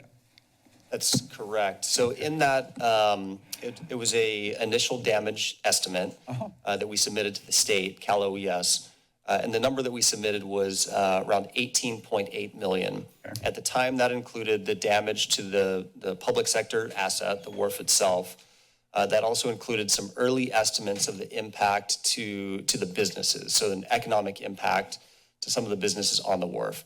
That did not include at that time the cost for debris cleanup and some of the subsequent costs that we're facing. But roughly at that time, that IDE we submitted was 18.8 million. And with regard to that part that relates solely to the wharf, would that be an assumption as to what it would cost if we chose to replace that section of the wharf, that 150 feet or so? That's correct. So any of the other pilings or other issues that were affected by this event, those are or not included, or this is an assessment of what it would take to replace the 150 feet? The 18.8 million, and really it's roughly 18 million of that is the wharf damage itself. So the numbers that we used to estimate that are based on the actual construction costs of the construction that was underway at the end of the wharf when it was damaged. So we extrapolated that. That would be the estimated cost to rebuild the wharf, the end of the wharf, as it was before the event. There was some other minor damage, namely at Bent 71, which is near wharf headquarters. We lost, I think, 2 pilings. This is not uncommon to lose pilings on the wharf through storms. That is actually the wharf crew that visited today. They were fixing that today. So 2 new pilings were driven in today. That area has been fixed and will be opened up. So that area that did not include that was not included. I'm sorry, in that damage assessment. Okay, and I'm right in thinking that there have been conversations around, there's this on litigation, this on the Coastal Commission, this on this, and this on that. But in essence, we've never stopped working on the wharf, right? There's never been a day where we weren't working on the wharf. We weren't replacing something, fixing something, deferred maintenance, something, whatever it may be. We never stopped working on the wharf, did we? The wharf is always under construction. It's in a dynamic environment in the Monterey Bay. So it is always being worked on. Some challenges recently with permit conditions that we've talked about as far as when we can do larger scale construction. So we've got some limitations on that during bird nesting season. But short answer is yes, we are always working on the wharf. And that leads me to a conversation that we've had, myself, city manager, your office to some degree. We had a long conversation late last week with the chair of the California Coastal Commission, as well as the director of legislative relations for the Coastal Commission. And together we fashioned a joint statement between the city and the Coastal Commission as to our relationship now and our relationship going forward. And my sense of that statement, that both our city attorney and our city manager were involved in drafting the back and forth, is that this is a very dynamic environment in which to work. Issues around, for example, bird nesting are issues from the Coastal Commission's point of view of a federal statute that they are required to comply with, and therefore pass those requirements for compliance onto anybody who gets a permit, including us, relative to our wharf. So it's been a very informative conversation, I think, with the Coastal Commission. They also, this is my characterization, were, including the chair, who is also the 3rd district supervisor, as it turns out, were very understanding, I felt, about what the going forward world looks like. That things have changed, and they understand that things have changed. And I feel as if we have a much better understanding going forward than we had in the moment. So I want to thank and appreciate the chair of the Coastal Commission and the Coastal Commission staff, and our city attorney for helping fashion that understanding with each other as we go forward. Thank you for that. Chief Odie, would you be kind enough to come forward? Thank you.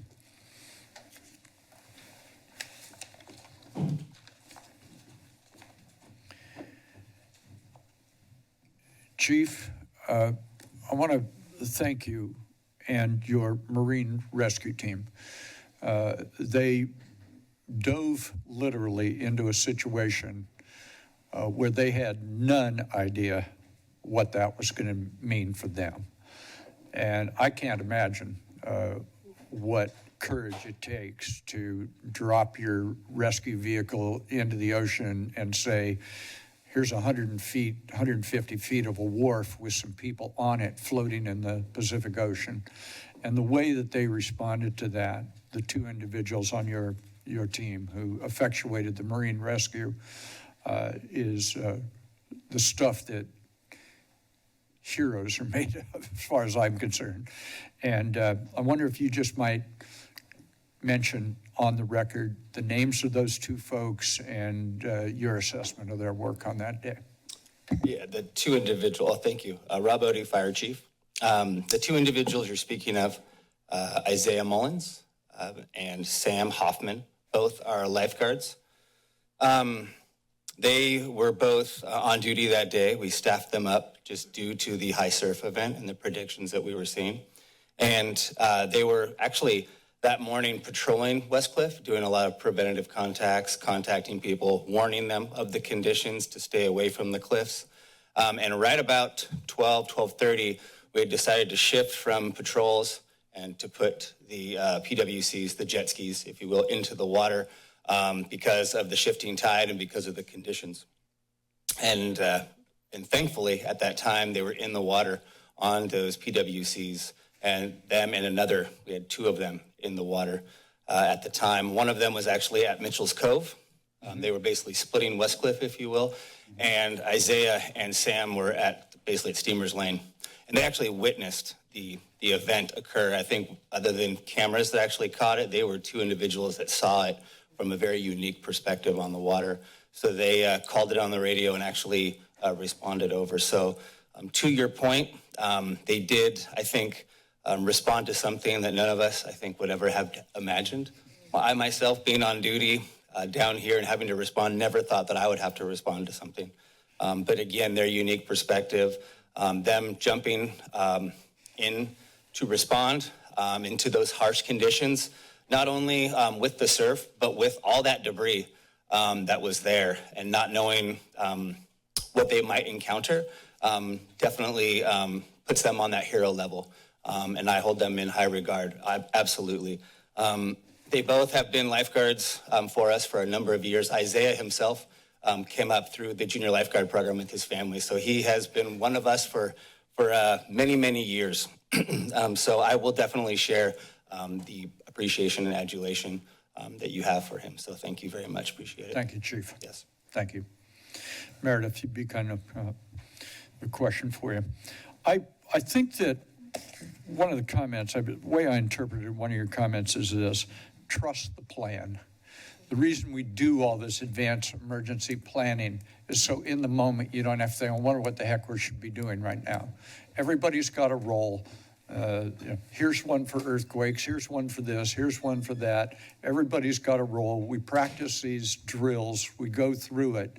And it seems to me that trusting the plan's a really good idea.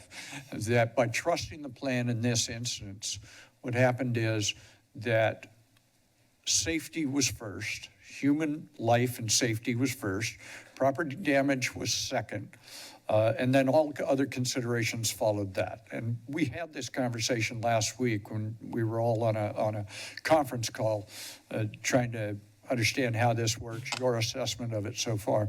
But the big takeaway I got was trust the plan. That by doing this work in advance, when the moment arrives, we're much more likely to get a positive outcome, limiting harm to individuals, loss of life, property damage.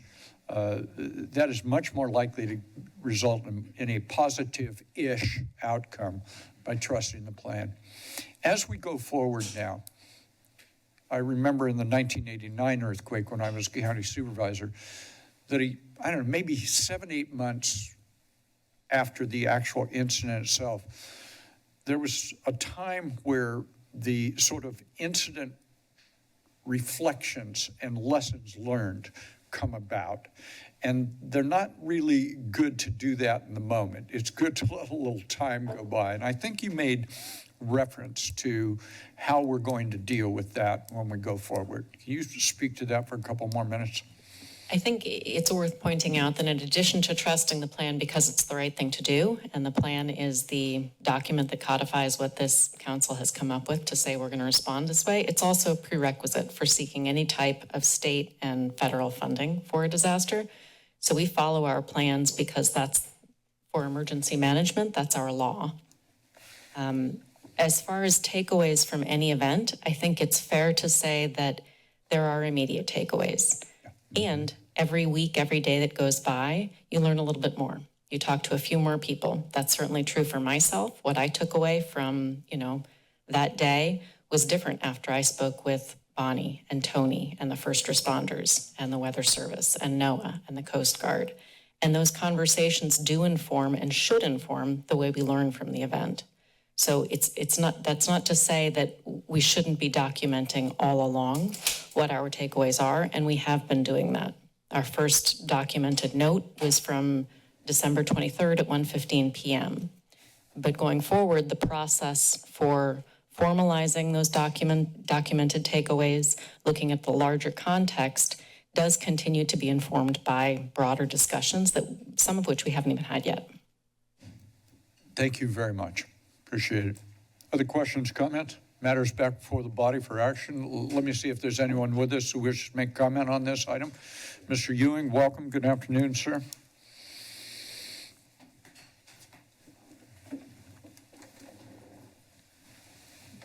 You got something you want to do? Yeah, my name's James Ewing. The recorder doesn't always turn on. You know, how about a little bit of historical perspective with how much potential capital this city has? My understanding is the watershed's worth $1 billion. And this city's only taken out a loan, what was it, $167 million 3 years ago against that watershed? And within the last 18 months, the city has gotten an equity line of credit of up to $125 million from the Extermination Proliferation Assassins Bank, the EPA. So I've noticed a consistency the past 5.5 years against the people that actually live here. You know, the individuals, the citizens in Santa Cruz, they voted for you council members. They didn't vote for the city attorney, and they didn't vote for the city manager. And over the past 5.5 years, I have noticed a consistent systemic incompetence from the executive staff. I'm not sure how we're going to really solve this unless there's a bunch of people having dialogue, but I mean, I could go on for a while. How much time do I have?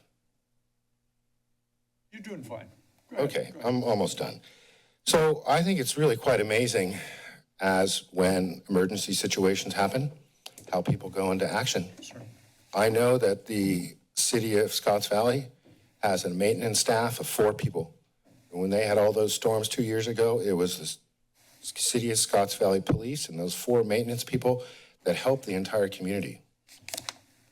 I think the biggest issue going on is that there's not enough community that are assisting with these issues.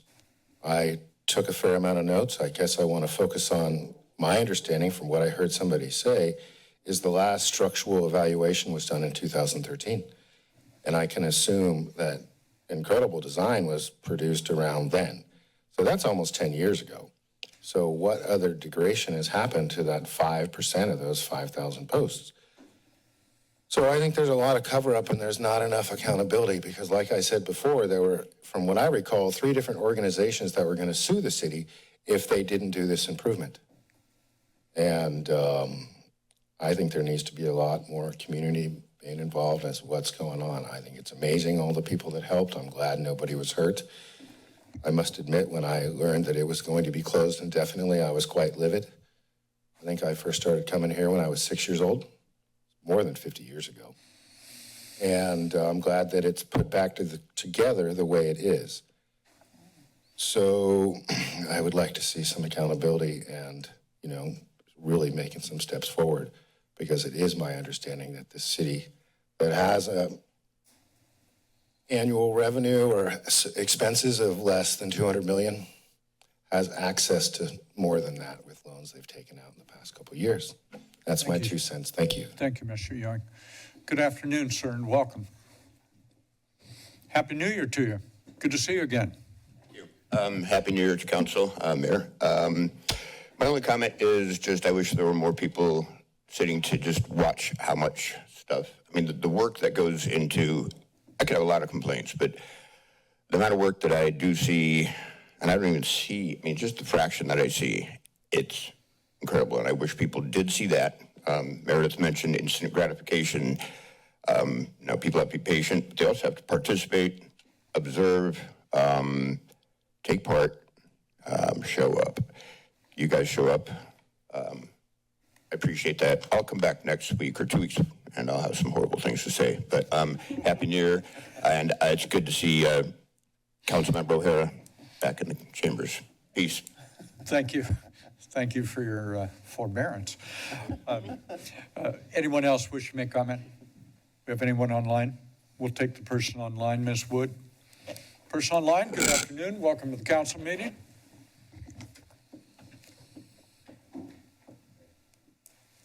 Three, two, one. Matters back before the body. Councilmember Golder. I'd like to move the staff recommendation. I'd like to second, but I'd also like to add additional direction. Here we go. Okay, absolutely. Okay. I saw your hand going up. Why don't we do this? Yeah. Would you withdraw your I motion? will, I'm going to withdraw. Councilmember Newsom, I'll would second. you like to make a motion? I'd like to make a motion Very good. to accept the staff recommendation with the following additional direction. To explore forming a council ad hoc committee to determine next steps around climate resiliency and the future of the wharf. There's a motion, a second by Councilmember Golder. You may open on your motion, sir. Thank you, Mayor. So I just want to echo again the comments that have been made about thanking staff for coming together, for working diligently and so tirelessly through during the response to what occurred on December 23rd to bring us to this point. As I said, it was very heartening to see everybody pull together and work in the same direction. So it seems that we have moved in response to this event from stabilizing the wharf and the surrounding areas to checking the integrity of the wharf, to reopening the wharf, and now today providing relief and support for businesses while approving a phase 2 structural assessment of the wharf. It seems one next step would be to start looking at and thinking about the future, and especially in the face of climate change and increasingly intense weather we are starting to experience as part of climate change and its effect on our coastal infrastructure. And that's the spirit of this additional direction, to form a committee to look at our coastal infrastructure, such as the wharf, and see what actions need to be taken to make it more resilient. And something in particular that I think will be important to look at when this committee is formed, and I believe Mayor Keeley's mentioned this, is to revisit the wharf master plan to see what actions are needed to make the wharf more resilient in the face of increasingly intense and severe weather driven by climate change. And I look forward to those discussions in the future. Thank you. Further on the motion, Councilmember O'Hara. One comment to complement the chief's comments about the first responders. Isaiah Mullins and the entire Mullins family are already local heroes to probably thousands of young community members who have come up through the junior lifeguard program, including my 3 daughters. They are known by every single child in this town for good reason, And then I would also ask the maker and the second if you would consider a friendly amendment to extend the free parking through February to match up with the promotional events. I did have a conversation with Bonnie about this, and she's in agreement. See if it's acceptable. Acceptable? Sure. Perfect. Further on your amendment? We can just go with it. Thank you. Very good. Thank you. Further on this item. Cannot allow Mr. Ewing's comment about staff to go unresponded to. I've been in elective office in 4 different positions, 2 at the county, 1 at the city, 1 at the state of California. I am willing to put this staff of this city up against any staff in any government on any dimension you would like, and this city is going to win. Clerk will call the roll. Councilmember Triguero. Aye. Bruner. Aye. Newsom. Aye. Golder. Aye. O'Hara. Aye. Vice Mayor Kalantari Johnson. Aye. Mayor Keeley. Aye, motion passes and so ordered. We are on item 25, Council Measure Z, Ad Hoc Committee. Councilmember Kalantari Johnson on the item. I believe Ms. Lisa Murphy's going to open it first. All right, good afternoon, Mayor, Council members, Lisa Murphy, Deputy City Manager. As you know, on November 5th, 2025, the City of Santa Cruz voters approved Measure Z, the unrestricted general purpose tax measure of 2 cents per fluid ounce under the distribution of sugar-sweetened beverages. Now is the time is appropriate to formulate an ad hoc committee with staff support to do the implementation process, from community outreach to creating the actual structure of the bylaws and the oversight panel, and to work with finance on the implementation process. With the formulation of the new ad hoc committee, we'll put those items together and then prepare that plan, present it to the council in March. And that concludes my presentation. Happy to take any questions. Questions of the staff? Council member.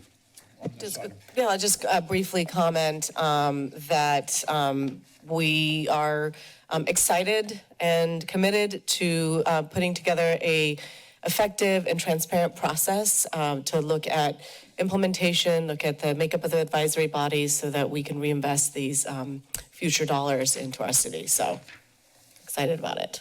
Very good. Further questions, comments, observations? Anyone with us wish to comment on this item? Anyone online? We have a motion and a second, correct, on this item? Yes, the motion is slightly changed, so I will read it. Okay. Motion to create a city council ad hoc committee consisting of Councilmember Triguero, Councilmember Brunner, and Vice Mayor Kalantari Johnson to recommend an implementation process for Measure Z, the sugar sweetened beverage tax, and bring back to the council the recommendations for future council approval. That's my motion. A motion, second by Councilmember O'Hara. Further debate or discussion on this item? Anyone wish to comment on it? I'm going to make a couple of comments. One is our former colleague who was so important to this, I want to thank her, but I want to thank Councilmember Kalantari Johnson, Councilmember Brunner, who worked tirelessly on this against, shall we say, all odds. That was a remarkably courageous effort. The public responded to it. The public saw through the big soda attempts to make up stories about why we shouldn't pass this measure. But I don't think we're done with them. But the electorate is done with them by passing this measure. And the council members who have worked really hard on this, thank you so very much for all of your good work. Further comments? Seeing here none, the clerk will call the roll. Councilmember Triguero. Aye. Bruno. Aye. Newsom. Aye. Golder. Aye. O'Hara. Aye. Vice Mayor Kalantari Johnson. Aye. Mayor Keeley. Aye. Motion passes and so ordered. We are on item 26. Dr. Wise West, welcome. This is a Community Climate Action Plan 2030 two-year progress report. Dr. Wise West, you and your team do a great job. I know your office is right next to mine here in City Hall, and you are just morning, noon, and night working like crazy to protect our environment and make this a better community. Thank you for all that good work. Thank you, Mayor. Tiffany Wise-West, the Sustainability and Resiliency Officer for the city. And I'm just seeing how to share. Do I need to share here? Okay, great. Thank you. Okay, great.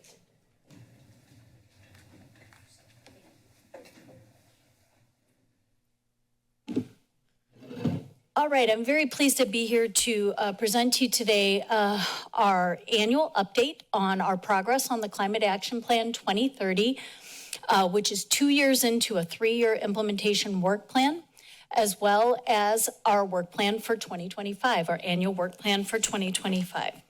So for the benefit of our new council members, I will spend just a very brief amount of time looking at the background and the targets that the city has adopted. I will share the progress update and the work plan highlights, and then we'll move on to the recommendation. I want to begin by acknowledging the internal sustainability team, the external climate action task force, and department heads in support of preparing and refining the detailed agenda report that we provided to you with the details on all of the work that's going on across the city. And it is pretty incredible what's going on and somewhat difficult to track, quite frankly. This transformational climate work is truly collaborative with these groups, as well as our community partners, residents, and our region. And the regional collaboration has been so essential also. I just want to say, before I dive into the details, in sum, the city does remain a leader among its peers here in the Monterey Bay region, the state, and across the nation. And this is due to the support of our leadership, our residents, and the ethic that they have, and the resourcing that, you know, while I always will take more resourcing, we do have more resourcing than some other jurisdictions. And capacity and resources do continue to be the limiting factor in helping us to reach our targets, which is really the case across the state and the nation in terms of climate work. And we really do need to keep looking for novel ways to resource this work, making investments in climate where we can, capacity and partnerships, and continue to support environmental justice and climate justice groups. And so let's jump into it. Okay. Our first climate action plan was adopted in 2012 by my former colleague, Ross Clark, a dear person to all of us here. Since that time, we did some really incredible work. And then we adopted our 2030 climate action plan in 2022. And as I mentioned, at the same time as that ambitious climate action plan, we adopted a 3-year implementation work plan, and all of our departmental and our support team work plans tear off from that 3-year work plan. That climate action plan also included 2 targets. One is a 40% in emissions from 1990 levels by 2030. That's aligned with the state target. And then our leadership and our community also recognize that's not going fast enough, that's not going far enough to be consistent with what science says needs to be our contribution to emissions mitigation. And so we also adopted an aspirational target of carbon neutrality by 2030. A very important piece also was standing up the Monterey Bay Regional Climate Project Working Group. We were a founding member of that group that includes San Benito, Monterey County, Santa Cruz County, City of Santa Cruz and Watsonville. And just this year, we're joined by Capitola and Salinas have joined us. And we've had some major success that I will reveal later on, but we have applied for a number of different grants, landed 2 of those. The whole purpose of that group is to pursue transformative scale climate investment, recognizing when we go together, we're more competitive than when we go apart. On the right-hand side, you see the results of, we just completed our 2022 community-wide emissions inventory for our state-regulated sectors.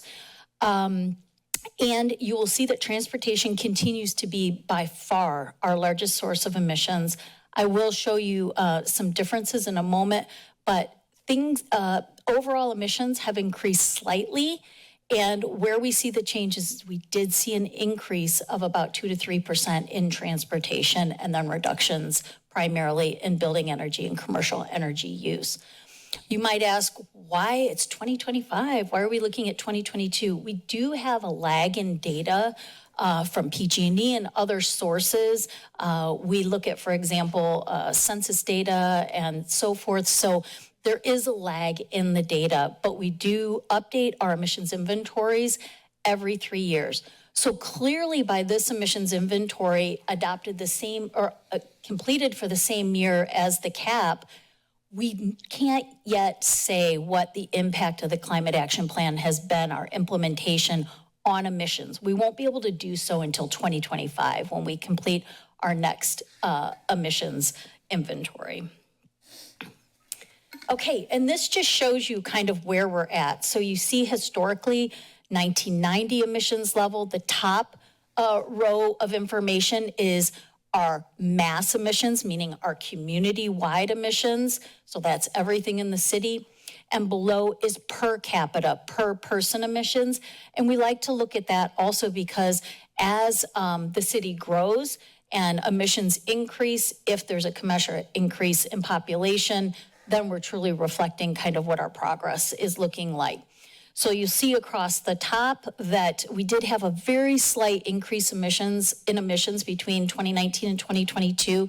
You may ask, what is the cause of that? And we really don't know. It was actually rather unexpected to see this increase, seeing as we were coming out of COVID And we knew that there was still a lot of telecommuting happening. So it was a surprise to see the transportation-related emissions increase. And determining causation is kind of a tricky science. And there are no, sometimes we can say, oh, well, the weather was extremely cold, so our building energy increased because people had to use the heat, or vice versa with the summer and AC. We just can't pinpoint that for transportation at this point. So again, 2025, we'll hopefully be able to see a reduction and be able to kind of dig into some of that causation. You can also see what our legal target is, that 181,000 metric tons, and then of course 0 for our voluntary or aspirational target of carbon neutrality. Another interesting statistic when you look at the per capita emissions, you see that they increased, and they kind of increased a lot. And that's a matter of two things. Number one, our numerator, the greenhouse gas emissions increased. And number two, our population decreased by 3,000 people. So obviously having that smaller denominator, that it caused our per capita emissions to increase. But here's where we're at right now on our emissions. Also, just for all of your benefit, we do have 152 different actions across all of these different measure categories. And those actions strike a balance across all 6 pillars: transportation, sustainable government, climate mitigation, climate economy, climate restoration, and so forth. And 91% of those actions support our Health and All Policies community well-being indicator metrics, notably. Okay, this is an interesting slide also. So this is called our wedge diagram. And to walk you through it, what it shows on the far left-hand side, you can see our 2019 emissions, again, 275,000, where our 22 emissions are. And then you can see we've modeled for all of our measures that have a quantitative component to them.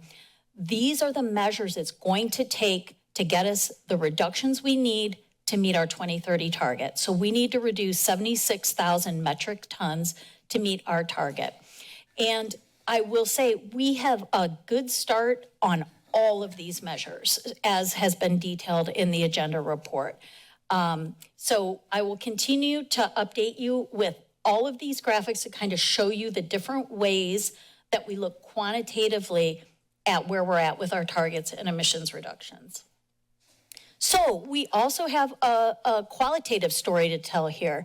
And past councils have requested 4 different performance indicator metrics. The first is the progress to emissions reduction targets, which I've already shown you. It's too early to know. We'll know more in our next emissions inventory in 2025. Also, our progress on our 2022 to 2025 work plan activities. That's our 3-year implementation work plan that was adopted at the same time as the CAP. I'm really happy to report that the city has started or completed all 16 of those activities. And again, the status of each is really detailed out in one of the attachments in your agenda report. Also, council has asked us to discuss how is our progress relative to our peer jurisdictions. And one of the things that we did in order to track or benchmark where we are relative to other jurisdictions is that we began reporting to the Carbon Disclosure Project back in 2018. And we solidly hold an A to an A- rating, one of only 100 cities in the world that has done so. So why I like to talk about that also is it's very comprehensive. Beyond emissions reduction, it also includes climate resiliency and climate adaptation. So it's very comprehensive.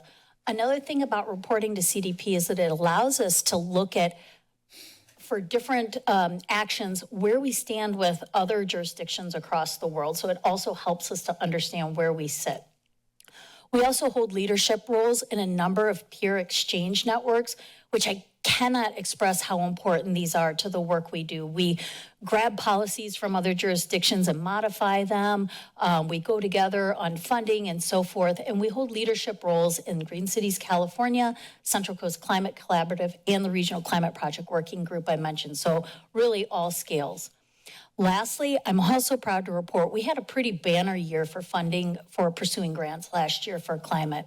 We had about a dozen grant applications made in support of the Climate Action Plan last year, and I'm really happy to report that we just learned that we landed a $15 million FHWA grant for EV charging for our region, which the city of Santa Cruz led on. So really proud to report that.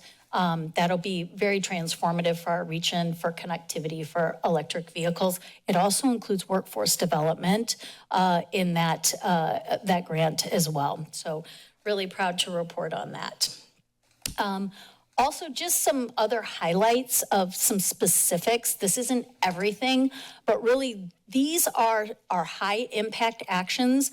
The Climate Action Plan has high impact actions, which are those that drive towards the biggest emissions reductions. And then it has supportive actions like education and so forth that helps to support those quantitative actions that are high impact. So you all adopted an ultra-efficient new construction energy reach code in 2023 that went into effect in 2024. You all adopted an additions and alterations energy reach code and a gas leaf blower ban last year. We've had so much progress on the rail trail and active transportation improvements across the city. Our Public Works Department has done a phenomenal job with respect to fleet electrification, and we have a massive EV charging project that's being completed, almost completed the Corporation Yard with DC fast chargers and 16 level 2 chargers, getting us ready for the advanced clean energy rule that the state has, requiring us to electrify our fleet. And in fact, we already meet our compliance obligation for 2025 in terms of fleet electrification, and we will be working towards our next compliance milestone in 2027.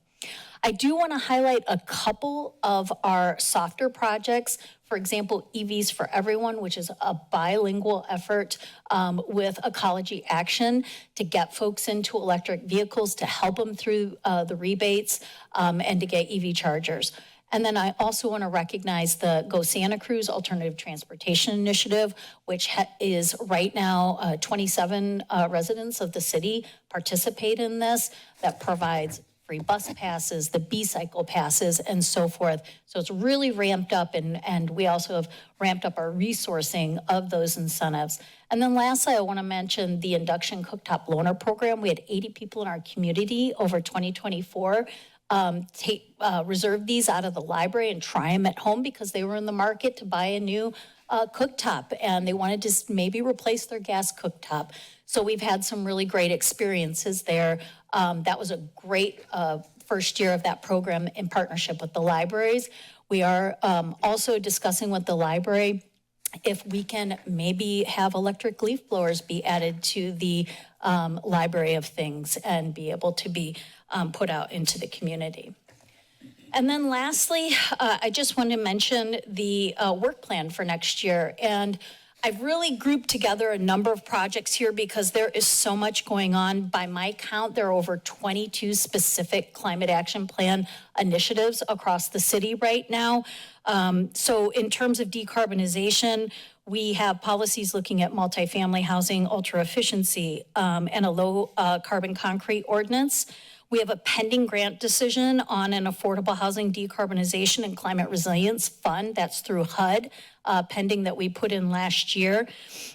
We have a municipal decarbonization roadmap to define the next sets of renewables, batteries, demand management and efficiency across all city assets, more fleet electrification and EV charging, the FHWA grant to increase public charging, the active transportation plan that will be done by the beginning of 2026, as well as projects like the rail trail. I also want to acknowledge the parks. They have a big grant to plant a number of trees to implement the street tree master plan. And we are hopefully putting into the 26 budget hiring of an energy manager to really help us as we've just so much ramped up over this year. The process and accountability piece is super important. Gesundheit to you, Councilmember Brunner. The process and accountability piece is super important because we have taken advantage of all the low-hanging fruit. It's harder now. We have to go deeper, right? So we will be developing our next 3-year implementation work plan over 2025. We have a revised environmentally preferable purchasing policy coming forward in March. We are going to evaluate the need for environmental compliance staffing for things like the gas leaf blower ban, anti-idling, and perhaps other things where we're not able to be out enforcing as maybe would cause us to have a quicker transition. And then we're continuing into our 3rd year of prioritizing sustainability and equity in budgeting. And then lastly, as part of your agenda report, we are also asking you to approve the bylaws for a new Sustainability and Resiliency Committee that would replace the former Mayor's Climate Action Task Force. That committee will be a Brown-acted committee. And here's some examples of the work plan. As I mentioned, over 22 different activities that are happening. This group will be very key to develop our implementation work plan. And then I have some of the other resiliency or adaptation focused things. We have the local hazard mitigation and climate adaptation plan that will be coming to you all in April for adoption, but there is some next step work and some further analyses as part of that. We have a handful of coastal resilience projects and again, the budgeting. I will say, however, that a number of the 22 different items that we have are under the purview and responsibility of other commissions in the city. So it will be important as we develop the work plan for the Sustainability and Resiliency Committee to kind of sort out which things that committee has an advisory role on and is able to make recommendations on versus other commissions. So lastly, I do want to say that I do understand that there may be some revisions to the bylaws that you all are interested in related to the appointment process, how reappointments are made, and the decision-making voting threshold. And so I am prepared to share some red line slides with you to review those changes that have been brought to my attention, if that's okay. So that would change, obviously, your second recommendation from what's contained in the agenda report as noted in red here. Okay, so the first one pertains to the appointment process, and really there was a lot of detail here that was probably not necessary and also did not capture really the intent. I will say we utilized a template here from another commission and perhaps retained some of the stuff that maybe should be edited. So instead here, we really are changing this to say the application and appointment process will mirror the process the city has traditionally used for commission appointment, with the full candidate pool coming to the council for selection and approval. So that is one change. I will note that it will likely push out the timeline a little bit from what we intended, which was to have the first meeting of this committee in April. It may push that out a little bit, having to come back on that. So that is the first, and that is on, for your convenience, page 2 of the bylaws under Article 2. The second pertains to Article 3, the organization of the committee. That's on page 3 of your bylaws document. And that mentions, this was a little clunky in should a commission representative resign or complete their term of service. It said that staff would select a person. That wasn't correct. Staff to the commission will agendize selection of a new representative, and the commission will select that representative, not staff. So that's the second red line. And then the third one pertains to the decision-making process. And Councilmember O'Hara, you emailed me about this one, and I actually didn't get back to you correctly. I was referencing another template here. So this gets it correct, though. This particular template was utilizing a 2/3 majority, but we went back and took a look at our other commissions and found that truly just a majority is needed here. So I've struck out the 2/3 portion here. So these are the 3 areas that we know that you are interested in. I've also added a definition of resiliency in the glossary at the suggestion of Councilmember Kalantari Johnson, which I think provides clarification on the range of climate hazards that will be addressed by this committee, because we do note that we are looking for experience and resiliency among other sets of experience. So these are the three changes that we are recommending for you. And with that, I give it back to you for any questions you might have or any discussion. Thank you, Dr. Wise-West. Let me see if there are questions, comments by members. Councilmember Golder? I want to say thank you. This was a really comprehensive report, and I really do appreciate you taking into account feedback from us about making those changes. And I do have a couple of questions, actually. Okay. Excuse me, I'm not a scientist, but how do you measure the emissions in the, like, how do they measure that? Where do you get that information from? There are a lot of different data sets. So for energy, we get data from PG&E and Central Coast Community Energy because there are different emission factors associated with those, and not everyone in the city is on 3CE. Yeah, but Did I you was have a thinking follow-up? transportation. With That's what I was thinking, yeah. with transportation, there is data, a model that we utilize from the state to determine vehicle miles traveled across different types of vehicles, because different types of vehicles have different emission factors. Heavier vehicles have higher emissions intensity than smaller vehicles. So we start with that data set. We break it down by the distribution of vehicles in the city, and then we apply these emission intensities to those. Copy, that makes sense. And then another question I had is regarding the fleet electrification. What is, at this point, I understand, like, you know, like a average car, truck, we can get electric vehicles, but for some of our other more specific vehicles, for example, fire trucks or refuse collection, I know we've bought at least one. How effective are they in terms, compared to like their counterparts at doing the job that needs to be done? And is it, I know we bought one with a grant, I believe, but would it be worth it at this point to invest city dollars, or is it better to wait for technology to advance a little bit more before investing those dollars? Does my question make sense? Yeah, definitely. Thanks for that question. So on those larger, more heavy-duty vehicles, they definitely are, well, first of all, they're not regulated yet by the state, so they're not part of our compliance obligations for the Clean Fleet Rule. They're not those specialized vehicles that you just mentioned.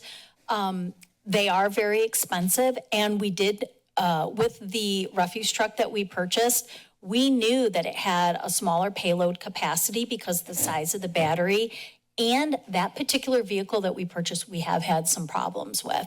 And so, you know, we knew that we were early adopters on the refuse truck, and again, demonstrated the city's leadership.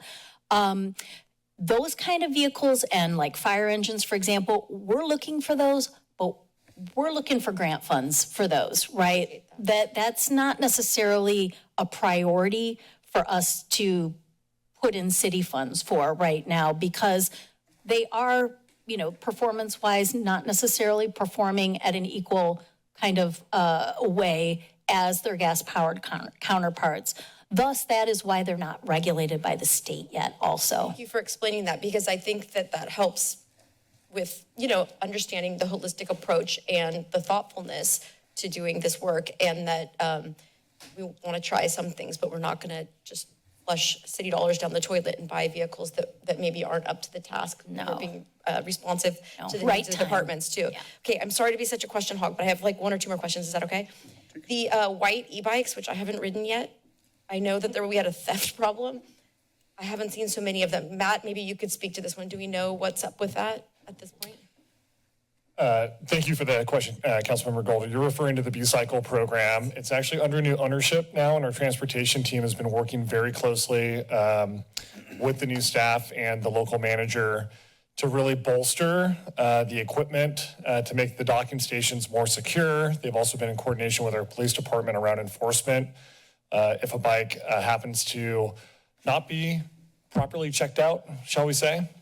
And through those efforts, they've significantly reduced the number of bicycles that have gone missing. And the program is definitely on the upswing. They also have really robust utilization data that we'd be happy to bring to the council to share at some point in time as well.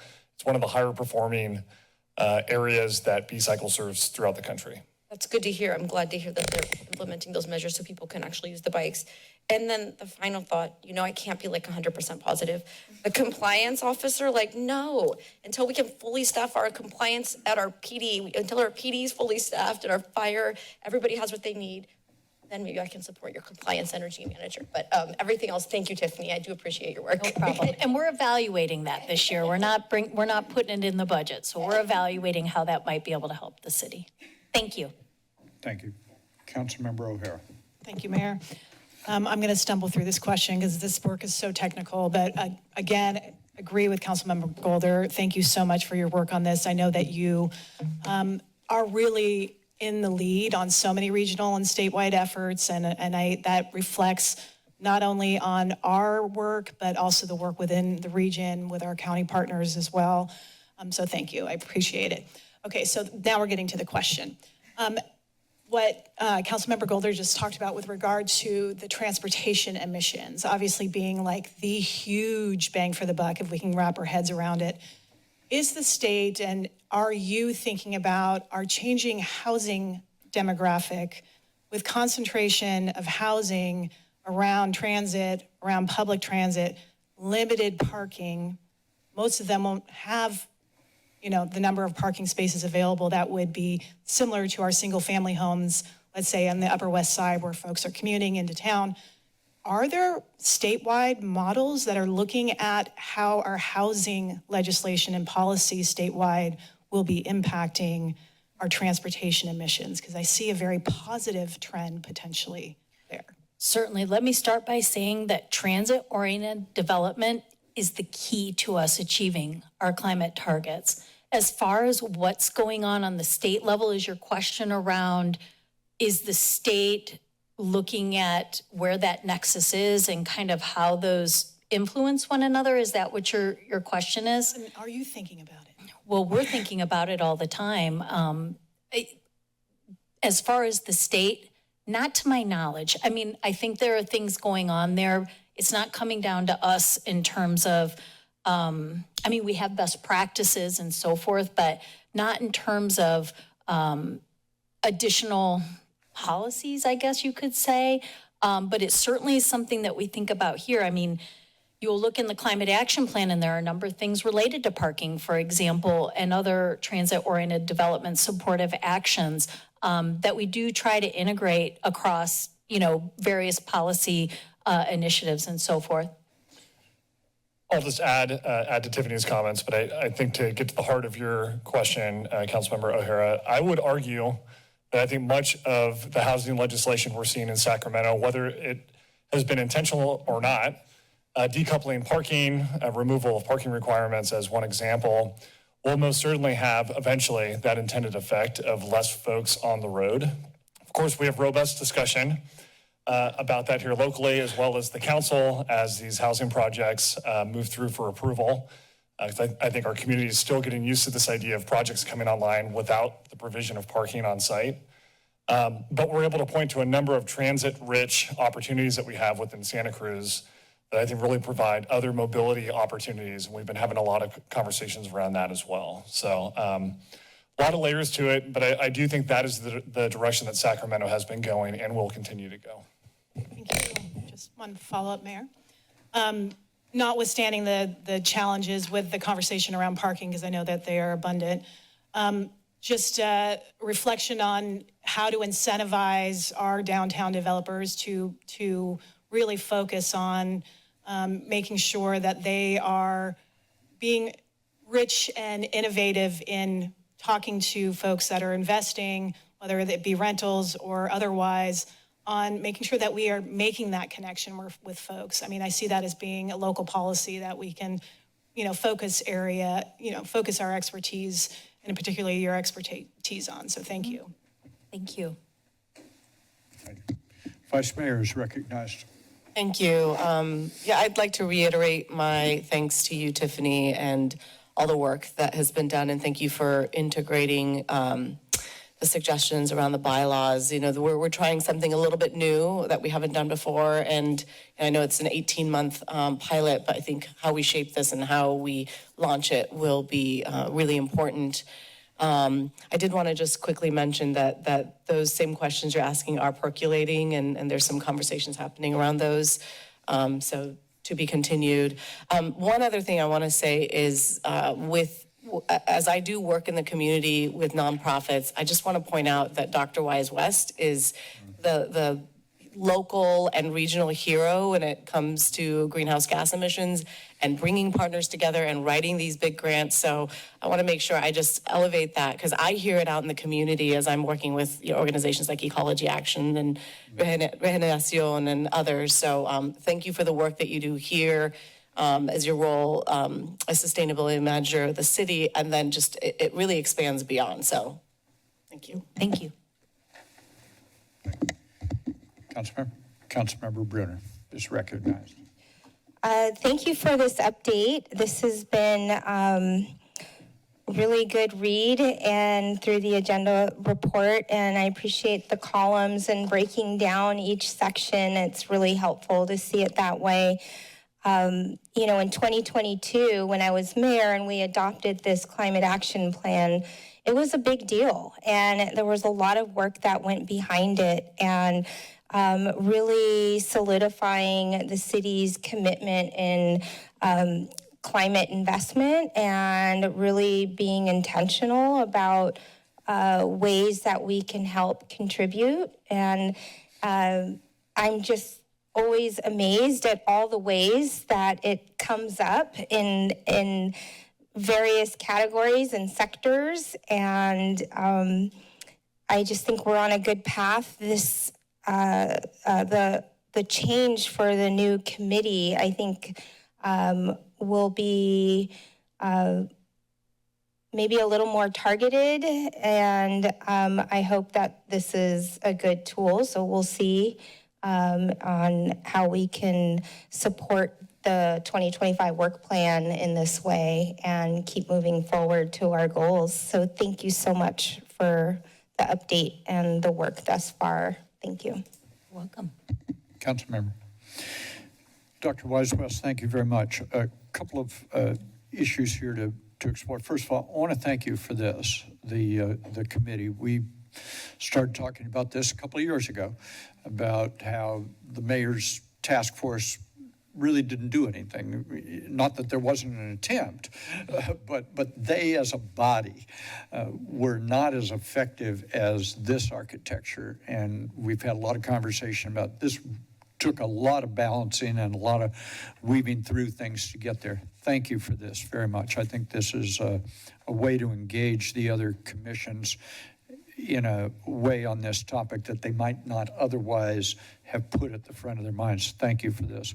A couple of questions. One is, what assumptions are you making with regard to both the RTC and Metro with regard to the actions of those two bodies in GHG reduction? Are we taking their multi-year plans and saying we will adopt those for purposes of calculating GHG reductions? Or how are you dealing with those two agencies? So on the RTC, it really comes down to the rail trail, right? And within the time frame of this plan, 2030, it's not likely we're going to have the rail portion online yet, right? In terms of the trail portion, that comes out with our mode split for bike and pedestrian, right? So that's how we track that. So getting the rail trail in place as soon as possible, right, is the big goal. So that's our coordination with the RTC. I will say also, we've worked with them on their adaptation planning, which is separate from the topic we're talking about right now. In terms of the Metro, it's the same thing. We look at the mode share, right? So that's how that comes into our emissions calculations. However, when the 2022 plan was adopted, that was before the Metro had embarked upon hydrogen. And so that, again, looking at the mode shift is what we look at. The hydrogen, we want to make sure, however, and try to stay engaged in the conversation that the hydrogen is green, is truly green and coming from being produced through renewable energy sources. Otherwise, it's just greenwashing.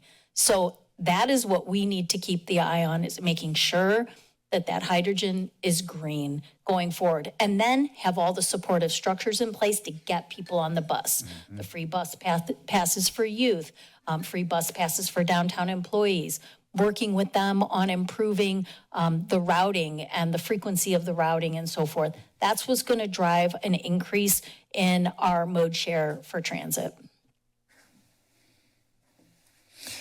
With regard to the CCCE, where I serve on the policy board and our city manager serves on the technical board, what assumption, are we using their assumptions with regard to GHG reductions, or are we applying some other metric to that we're using theirs? No, we use theirs. We have projections for what their energy intensity, or rather their emissions intensity is over time, working towards that 100% renewables at 2030. So that changes year to year, that emissions intensity changes.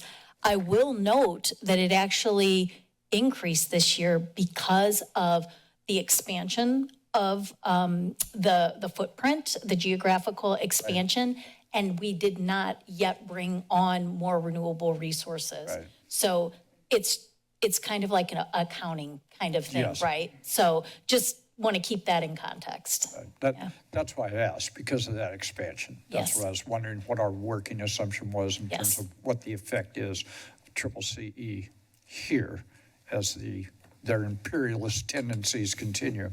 Well, I think that it's done, right? I don't think they're going to be expanding anymore. So now let's get more renewables online. Fair enough. Good. Thank you very much. Further debate or discussion? Anyone with us wish to make comment? Anyone online? We'll take the person online. Person online, good afternoon. Welcome to the council meeting. Yeah, this is Garrett. Wow, that was a long one.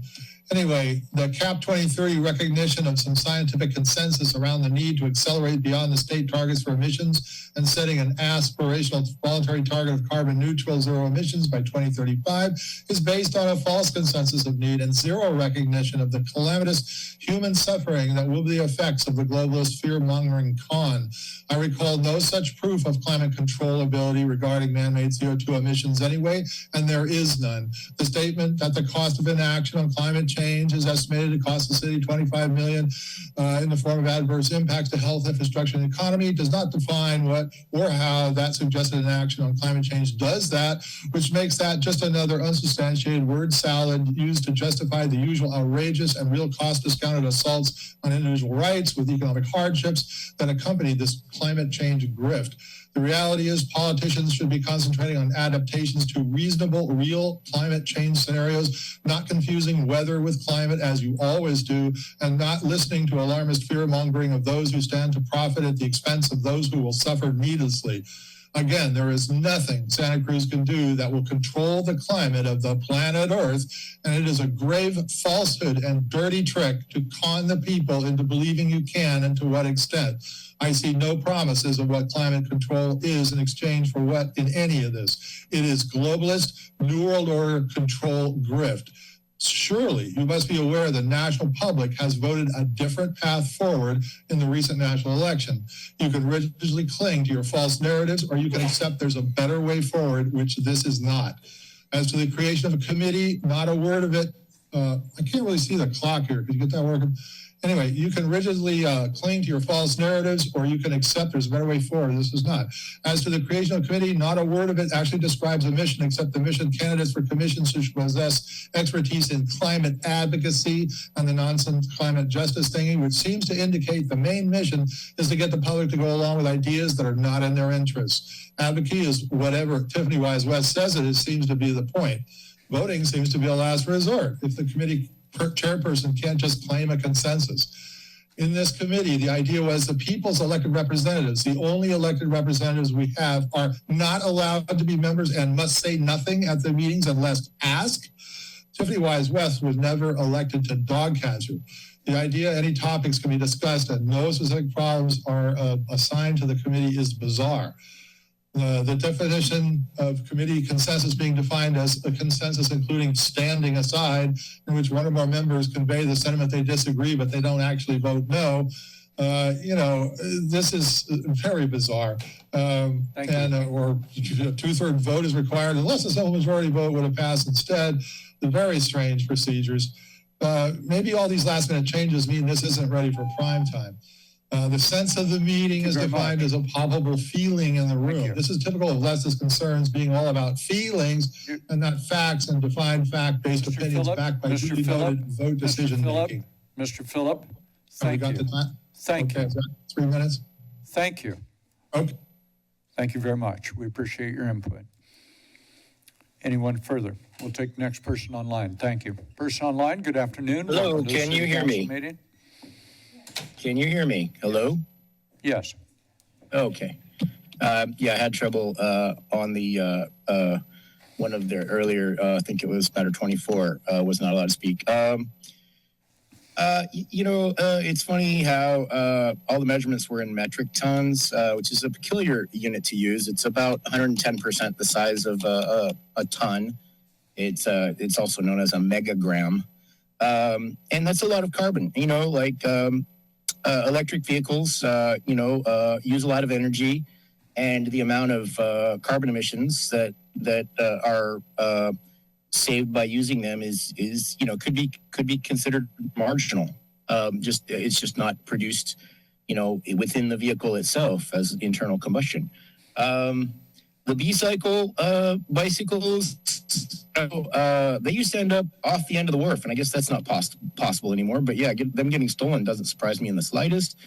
I used to call the jump cycles bikes.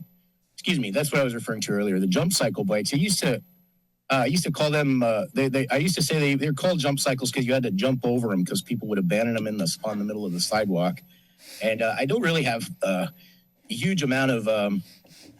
Let's say confidence that the B-cycle program's going to be successful in the long term. It's really difficult to access and use. I've had the hardest time even trying to imagine getting it to work for me. People gush about how easy it is, and then it turns out to be exactly the opposite. So I'm not a fan. There's all kinds of problematic things about the B-cycle, not the least of which is the B-cycle parking they put at Lincoln and Pacific.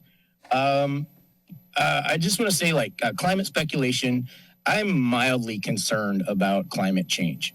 Garrett Phillips was extremely long-winded. For me, just to say that, climate change is, we should disregard it. I'm not there. But I do think that there's a huge range of potential speculative outcomes in terms of, it is speculation when scientists are saying what's going to happen 10 years from now, 40 years from now. If you had 100 climate scientists, quote unquote, they would all have different scenarios, like for the 10-year range, the 30, 40-year range. And what that means is that basically it's, in a way, it's scientificalism, okay? And it's catnip for politicians. And, I don't want to say that, we shouldn't be concerned about it, but spending all their money on it is kind of unwise. Okay, thanks. Well, thank you very much for those thoughtful comments. Do we have anyone else online? Okay, matters back before the body. Further debate or discussion? I'll make the motion to, if we can put that slide up. Or